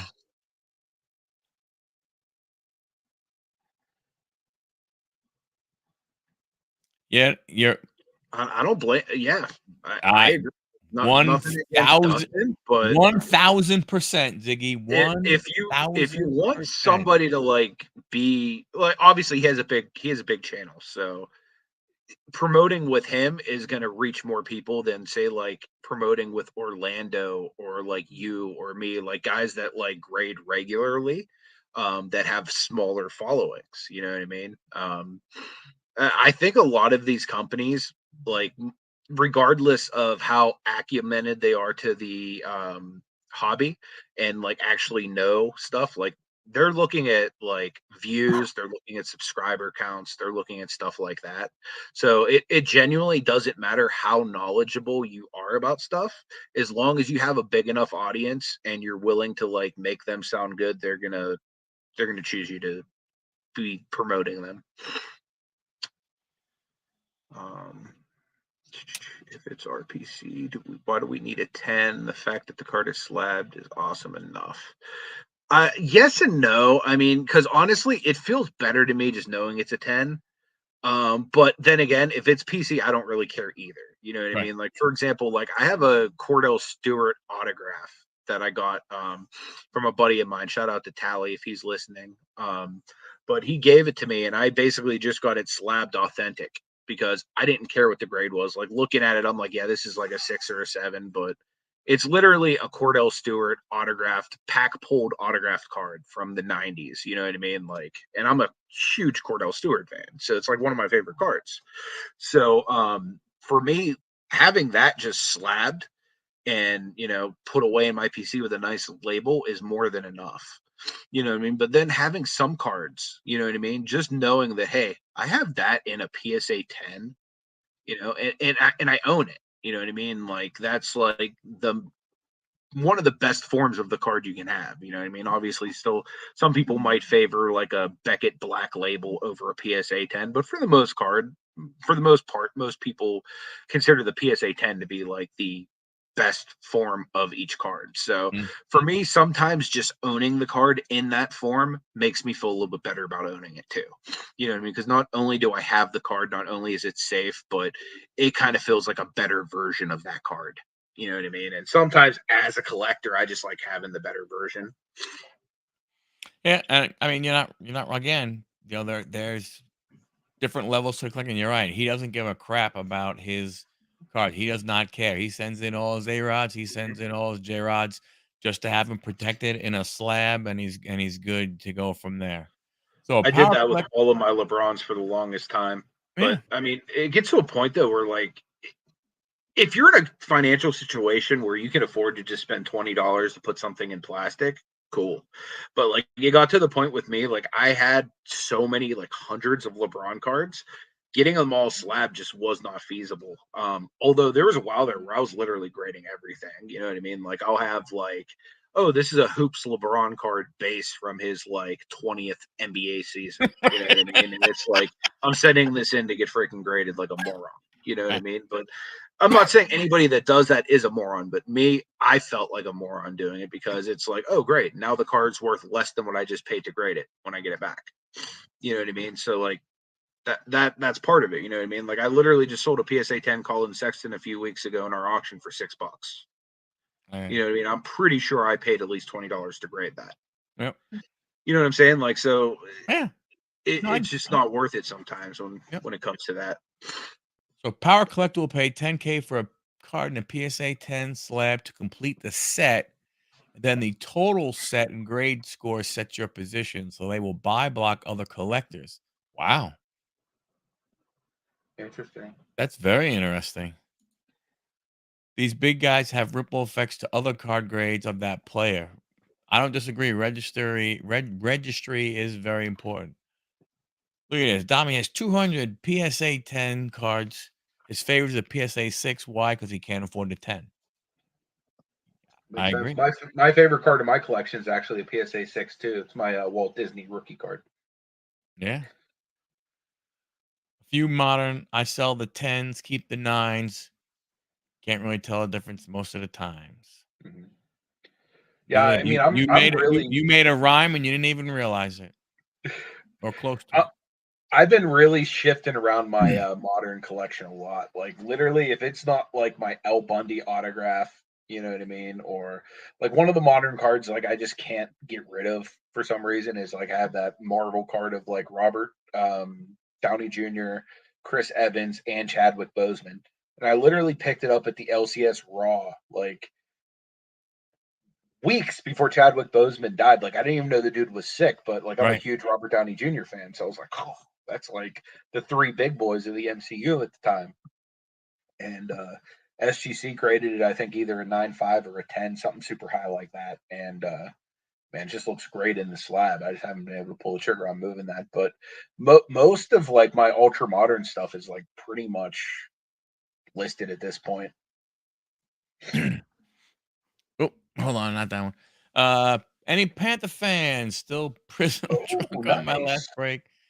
2 huge Bryce Young hits. Yeah, I tell you, I think Bryce Young is a guy that's gonna be slept on. I think he was he's in a bad situation. I hope they haven't ruined the kid. He has a lot of good talent. You can see it in some of the throws that he makes. I think if he's able to go ahead and that problem they're going to have is he's going to have a hard time this next year because they traded away their first round pick to get him. So they don't have any leverage to bring any good young talent in at the top end of the draft. They're gonna have to try and look for a bunch of value guys, later on in the draft to get some talent around them. I don't know how they are salary cap wise, so from that standpoint, I can't answer that. But he's a guy who you get some nice big hits off of him. I don't, Mhm. if you're not a fan, you think you can go ahead and move him and get the money. I would take the money and run. I'm curious, Iggy, with a lot of the stuff that you're hitting, like a lot of the ultra modern stuff, is your play to flip a lot of it fast, or are you holding certain players that you deem to be like for example, Bryce Young? Like, if you think he's going to be good, are you holding his cards? I'm just curious, kind of how you're doing that. Because again, like I'm trying to learn so that I can make more money in this market too, especially like with you doing a lot of breaks, me doing very little breaks. If I can make some money just by buying into a few breaks here and there, I'd be willing to do so. It's just I've historically lost money in breaks. But I think when you look, but here's the thing, right? When Ziggy's looking at it completely different. He's Mhm. looking at it from a making money perspective, not Yeah, from a sure. collectability perspective. So Mhm. that's why, you would need to like go to Cardboard Connection or go to whatever Beckett or something like that. Look at this checklist, study the checklist, and then if you look at that guy that he talked about, that sports card analysis guy for, you look at some of the things that he does, and he, basically says, hey, if you are an autograph guy, well, in a simulation that he ran, this is the team that got the most autographs on a, so on and so forth, right? So, you have to take the Mhm. collectability away from it and look at those types of things, and then you can, you know. And then if you want to Yeah. buy the Steelers, you buy the Steelers, but you buy some other teams to help make the money and stuff along those lines. It's a pretty good deal, Dave. Pretty darn good deal. Big John, what's up, my man? He says he thinks he can hold QBs because of hype. That makes a lot of sense. I mean, heck, right now, like this past week, I've been selling through Mason Rudolph cards. You know what I mean? These are cards like literally I couldn't sell in Pittsburgh for the better part of the last 2 to 3 years. He comes in, he has a win. I start selling two cards. Then he comes in, wins again. I sell another two cards. You know what I mean? These aren't like great cards. I'm like talking like absolute sage hit. Right? Like these are cards that like literally aren't probably, well, I mean, I guess now they're worth what they were printed on, but like literally a few weeks ago they weren't, whenever Mitch Trubisky was trotting around that field. But yeah, so Ziggy says timing and grading. Yep. I will grade most of the rookie QBs, and timing is key in my opinion. AR and CJ are good to sell this summer. Young and Hooker, I'm holding until later. Patience is key.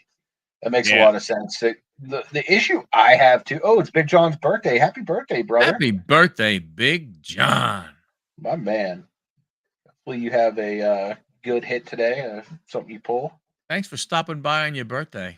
Much Yeah, man. appreciated, sir. Appreciate you spending it with Yeah, us. I tell you, I think Hendon Hooker is another guy you could, because he's not playing, because he's been sitting all year, you might be able to sneak in, get into some of these breaks, get Detroit at a lower, if you're getting into breaks to because you're trying to target him, you can probably get Detroit at a little bit lower price, and potentially, hit some stuff that you can It's put not away. his birthday. Well, happy birthday to you anyway, Big John. Whatever your birthday may be, my friend. Way to go, Gami. 6 Griffies, 224 electric diamonds, and 5 regular ones, all from a yard sale. We're a little early. Hey, Hey, we celebrate Big John year round on this channel. Big, Big, Big John, I'm a June birthday also, so way to go, my friend. Way to go, way to go. Dang. I'll overtime make more. Yeah, you definitely will. If I had to sell immediately, I could probably make a few dollars. Yeah. See, that's the issue I have, Ziggy, is normally as soon as I get cards, if I'm not grading them, I just list them and sell them. And then if I am grading them, it's like as soon as I get it back, I just list them and sell them.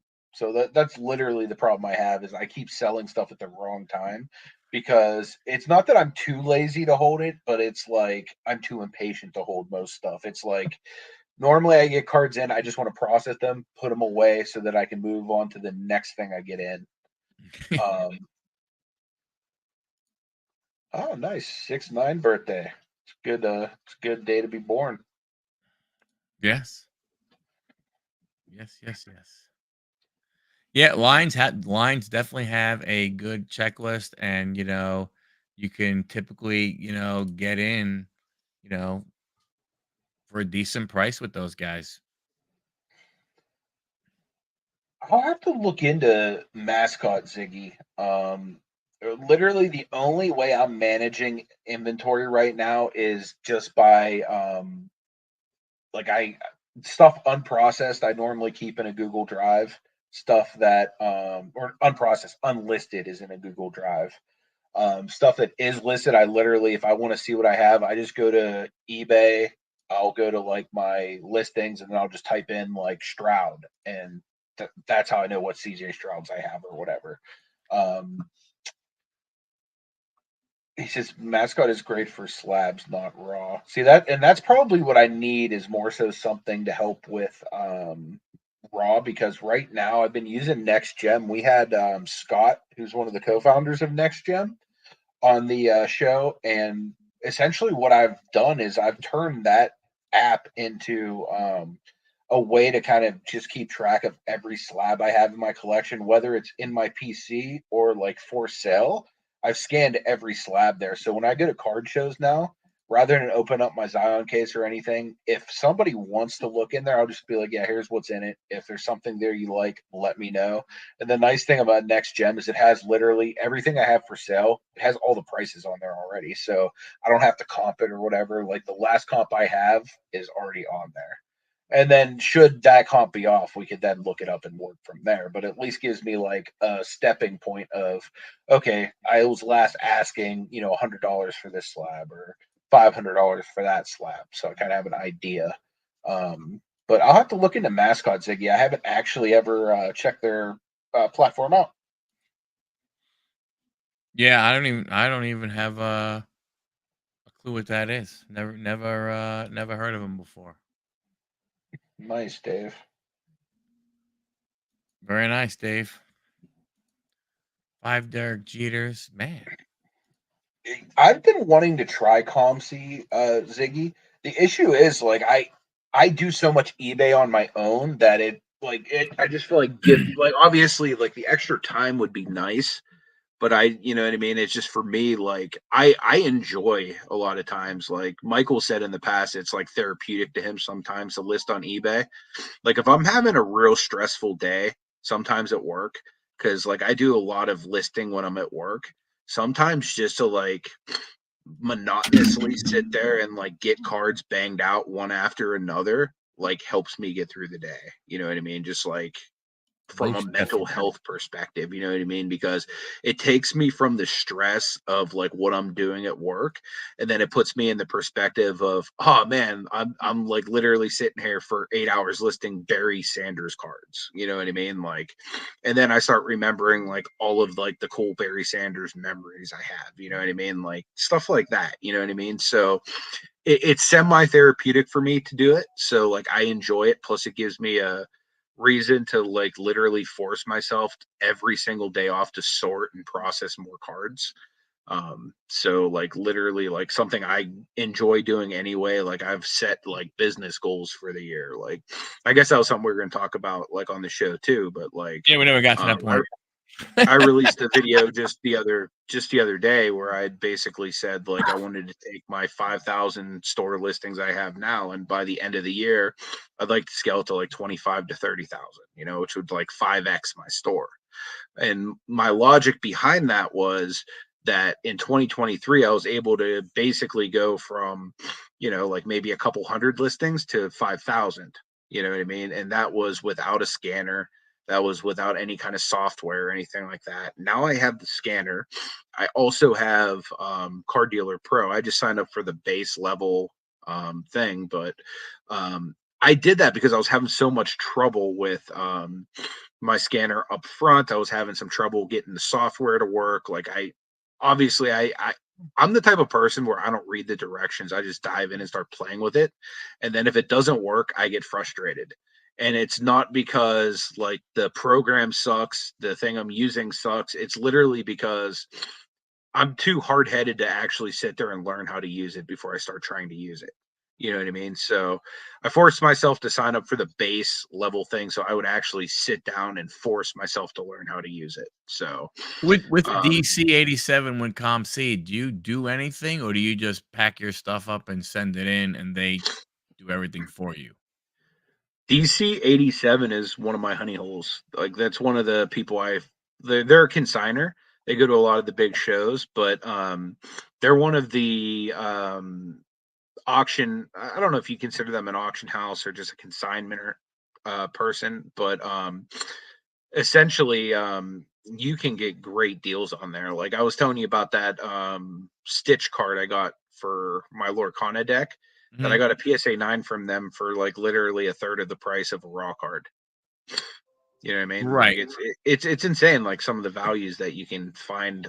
No, it's if it's an in demand card that people are fighting over, um, you're not gonna see that type of success. But if it's like something that's like run of the mill, you know But, what I I mean, if mean? you're gonna Like sell if you were gonna sell on DC Sports, you just pack up your slabs and send them and just put them in a box and say, "Hey, here's my yeah, store that's name," pretty much or what Ziggy's saying. Yeah, I mean, I would imagine there's probably some kind of intake form they probably make you fill out. Um, I've never actually, Oh, like I wow. said, consigned with anybody to be honest, because I've actually been a consigner in the past. Before I kind of trained Marty on how to like do eBay kind of more of like a business because he's actually started his own eBay business now and he's actually crushing it. Like he doesn't do the quantity I do, but as far as like the I would say the uh amount of sales, like the amount of money he's blowing me out the water. You know what I Yeah. mean? But I deal in like the low end. He deals in more of the higher end stuff. Mhm. Um, how do I track my sales? The majority of the sales I do, Ziggy, are all through eBay. So eBay tracks all of that for me, which is really nice. Yep. I Same thing also here. have PayPal that anything that I do like on the side gets tracked through that as well. And same with my Venmo. Majority of my sales though, like I might have like less than $1,000 on PayPal throughout the year because most of the stuff I do is either in person at a card show or it's on eBay where it's like really easily tracked for me and everything like that. I can just print out the eBay stuff, give it to my tax guy at the end of the year to make sure I'm not like, going to get in trouble with taxes or anything like that. So PayPal makes it easy. You can just print out that kind of stuff too.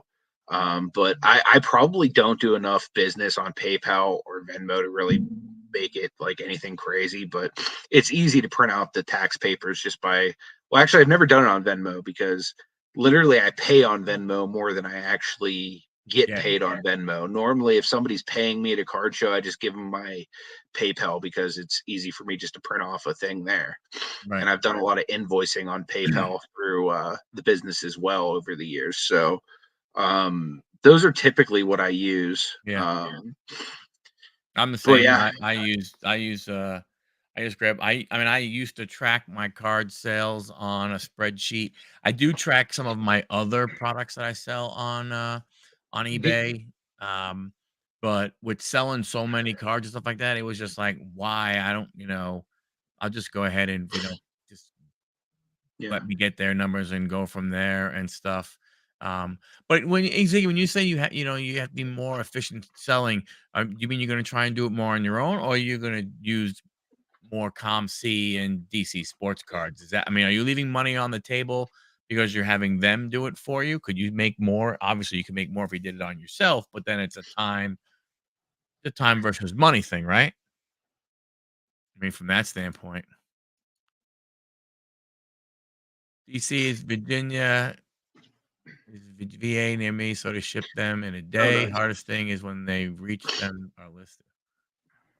Oh, nice. Hardest is Just touch those. timing Sweet. You don't pick the listing date. No intake form, just slabs in a box. Oh, wow. The only tough thing for me with DC would be like the type of inventory I have. Like what I'm thinking Ziggy's probably sending them is probably like, hey, here's like a ton of Monopoly prisms that like everybody wants the Chets or everybody wants like X, Y, and Z. Whereas like I'd be sending them like, hey, here's like some Colin Sextons and some like, you know what I mean? Like a bunch of base stuff that like everybody and their mom is trying to transact right now.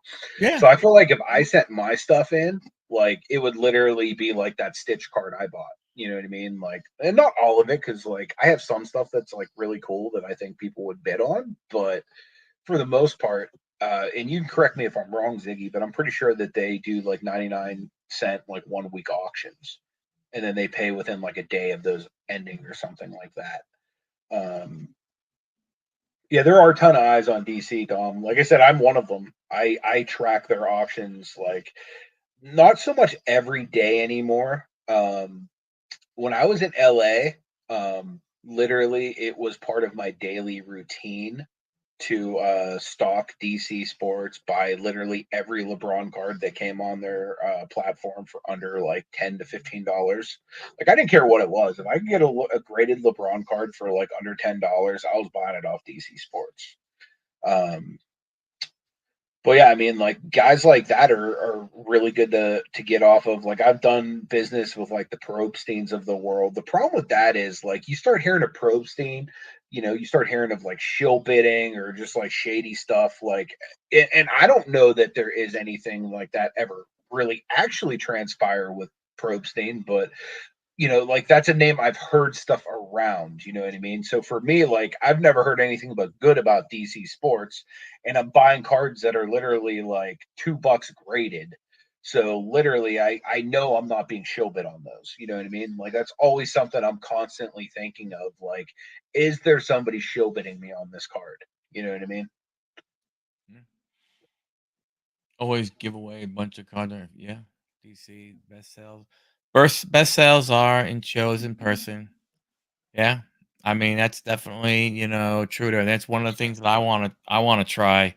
I was Sure. talking to the guy about trying to get a table at one of his January shows to to move a bunch of stuff and everything, and just Yeah.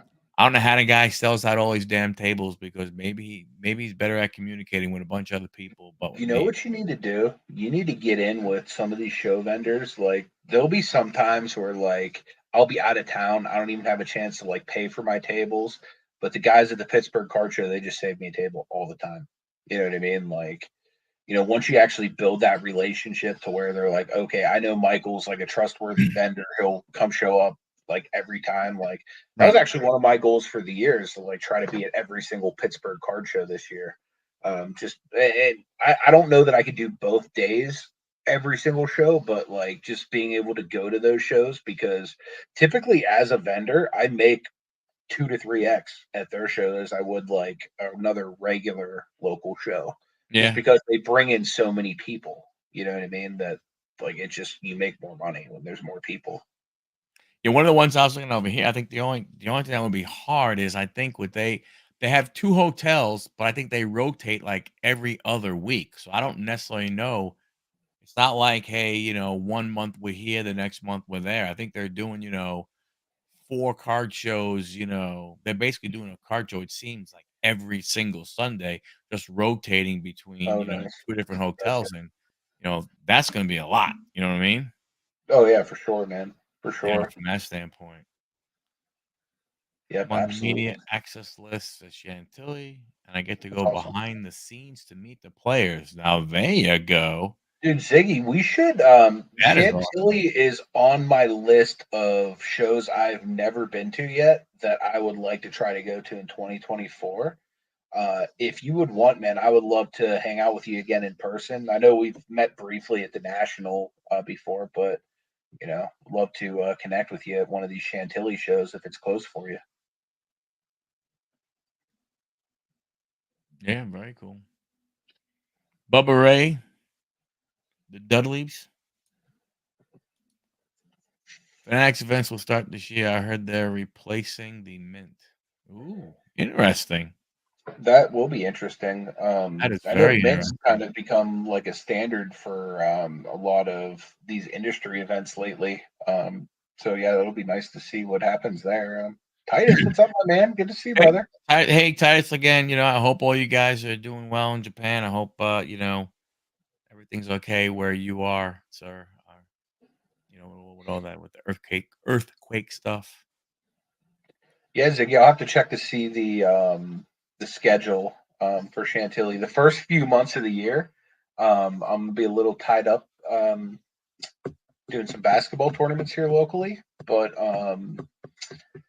come like say like April, May, I should be free to start traveling to some more shows.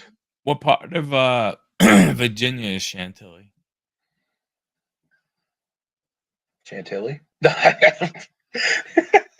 Well, Virginia's a pretty. It's not like Rhode Island Yeah, or Delaware. You know what I'm saying? Like yeah. Virginia's got a little size to it. I've been to some decent Virginia shows. There's some Virginia Beach card shows run by Russell Savage and Phil. Lord, Phil, I'm forgetting your last name right now, but Phil and Russell run some really nice shows down there in Virginia Beach. They always have like autograph signers and stuff there. I wish I played still. No, I'm like semi crippled from when I used to wrestle, but no, I'm actually qualifying a lot of the local teams like youth, like as far as like middle school, high school, and all the way up to like Penn State and stuff like that for like the state and national tournaments and stuff like that. So it's pretty cool. I get to also do some like social media stuff, work for them and stuff on the side. So it's more of a labor of love. I just really enjoy sports, and I get to help out a bunch of local kids and stuff too. So it's just a little thing I like to do on the side. Pittsburgh ain't far from DC. Yeah, no, I can get to DC in like maybe like it's maybe 4 hours from here, if I'm remembering correctly. I haven't driven there in a while, but I used to cruise out of the very first cruise I ever took was out of Baltimore, which is like right through DC. Be more. Yep, home of those doo-doo pigeon birds. I wish Lamar Jackson wasn't so damn good. Like it bothers me he's good. Yes.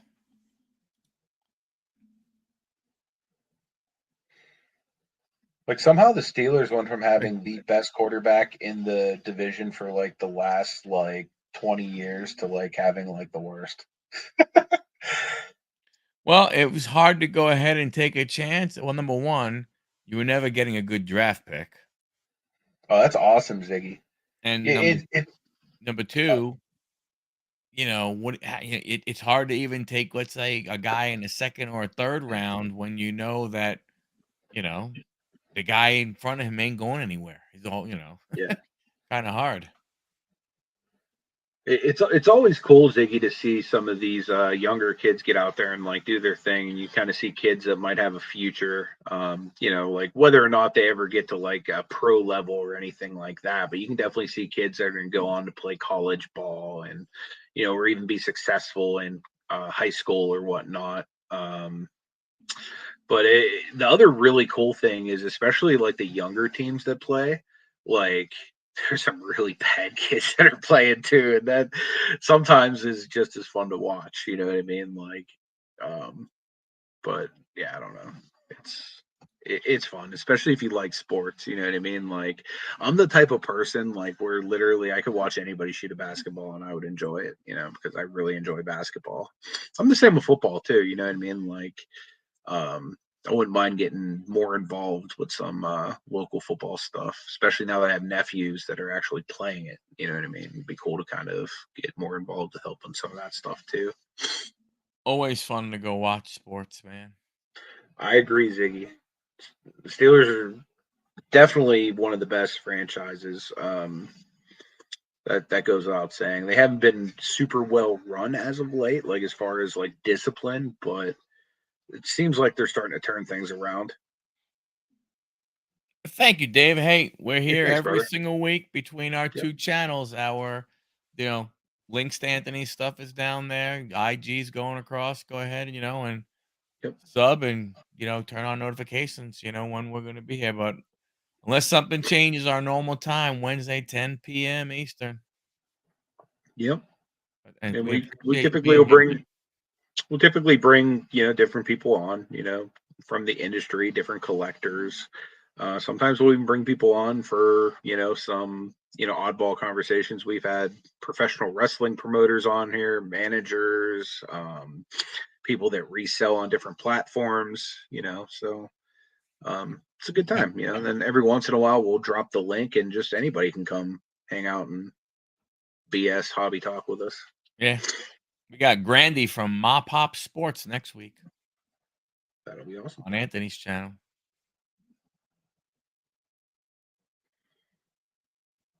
Yep. Yeah, Exactly. got that right. 100%, but man, 100%.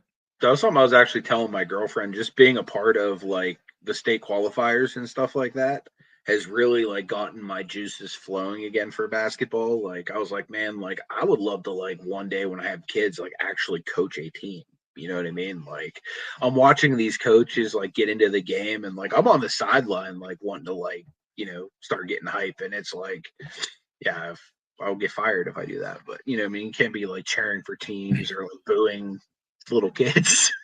Well, hey, I mean, Oh, the thanks, man. Appreciate that.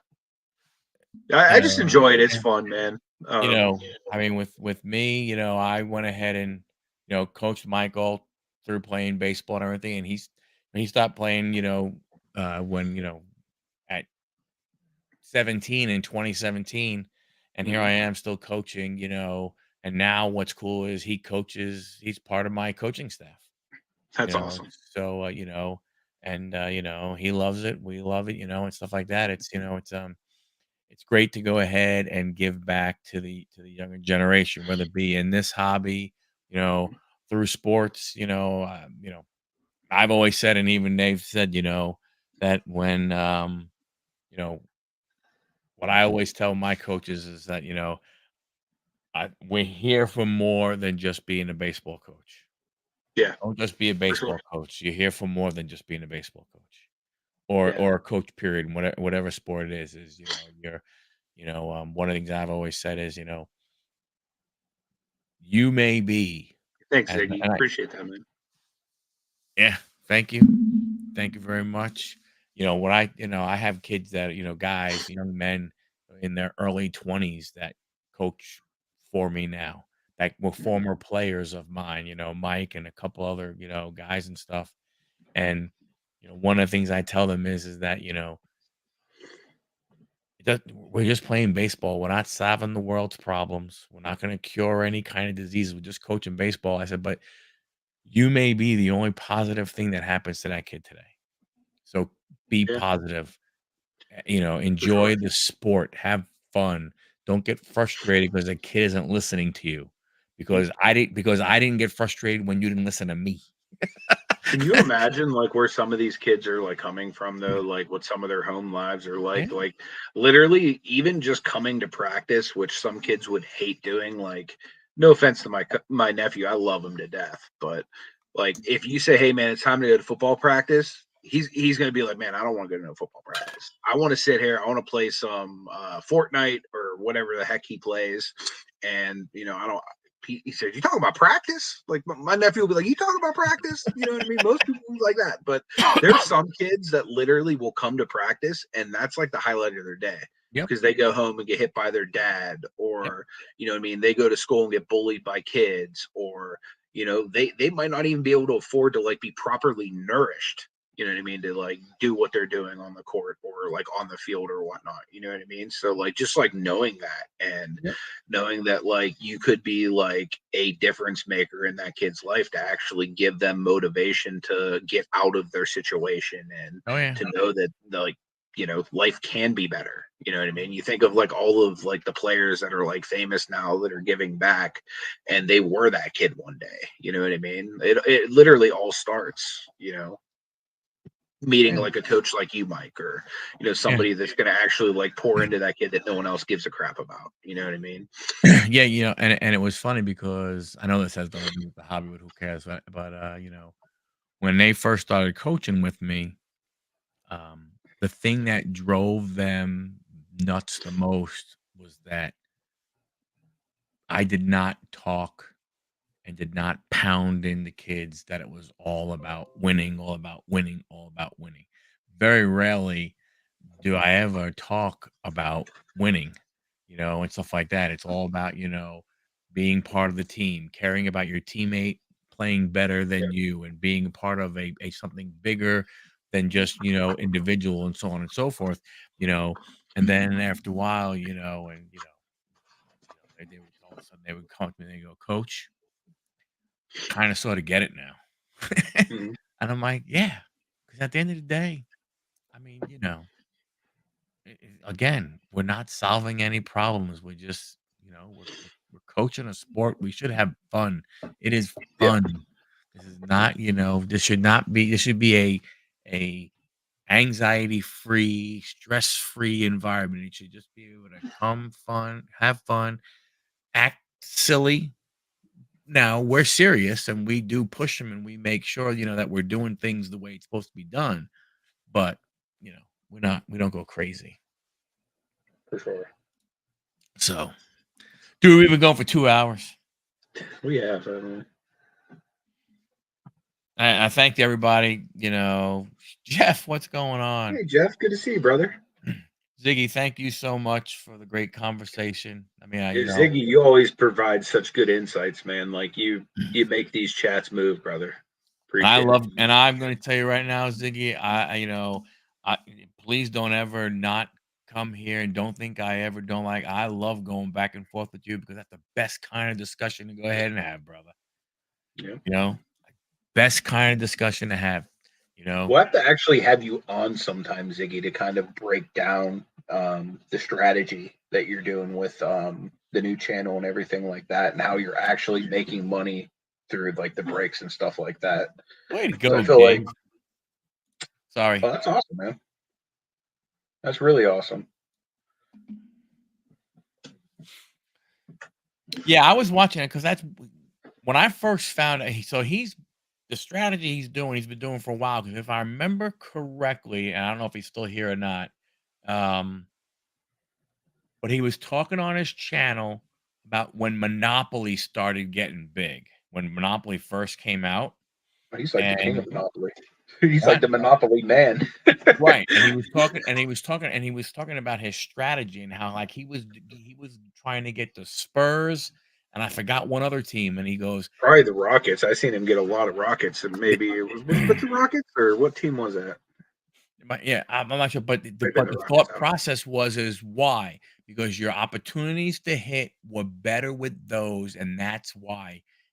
To him, he was not using the break as a collector; he was using it as a reseller, Yeah. and that strategy is awesome. Yeah, it's almost like counting cards for the most part. Like he's done the research into the set, so he kind of knows like what cards are going to come up and like kind of the odds of hitting those cards. Yeah. Again, again, Ziggy, that'd be awesome to talk about sometime, man. Like how you're actually doing that, and yeah, if you want to share that beyond just your channel or whatnot, that'd be cool. And the truth is, the breaker at that point, when you think about it, the breaker really doesn't matter that much, right? You're looking for value. If you're getting into a case break, you might as well go for the value part of it than going, oh, hey, let me go with Leighton. Yeah. But why go with Leighton when if Leighton is up now again, you would go with Leighton if the prices are close to each other because Leighton is probably getting some decent boxes. From that standpoint. Yeah. But I mean, you gotta go, you gotta go where the action is.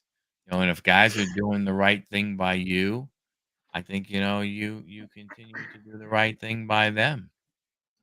Yeah, You go back to those breakers and especially if you like how they are also, I mean, that helps too. for sure. I mean, I've when I was, getting into some inexpensive breaks on eBay because you get that one where, for some reason the auction stops at like, 12 o'clock on a friggin' Thursday night for some strange reason. They do the break on Friday, so you're able to get some teams at a decent price. But I would go and I would do it, and then I'd watch these breakers, and I'd be like, "Yeah, no, I don't want to break with them anymore," because they'd be like, they'll have they'll say, "Okay, open the pack of cards," and they're like, "All right, Hmm. okay, nothing in that one." Yeah, And it's like, wait a minute, was there, are you going to show any of those cards? So, it's insane, like the just amount of nonsense that's transpired just in the breaking game. And honestly, that might be a part of the reason why I'm like more prone to just not do it as much. You know what I mean? Just like well, I I would think say, like half the stuff you hear about on sports card radio is basically a breaker dipping cards. You know what I mean? Or something crazy happening X Y Z. You know what I mean? So like, it's all stuff that I think about. yeah, I mean, I think I think when you look, I don't know. To me, I look around. I have, I mean, if I've had success with someone, then you stay. If you have someone who has good deals, you stay. Um, and I mean, you try it once. If your price is okay and you try it and they suck, you go, okay, no, oh, thank you. I just sold a Rolly Fingers autograph. I Like an sold autograph.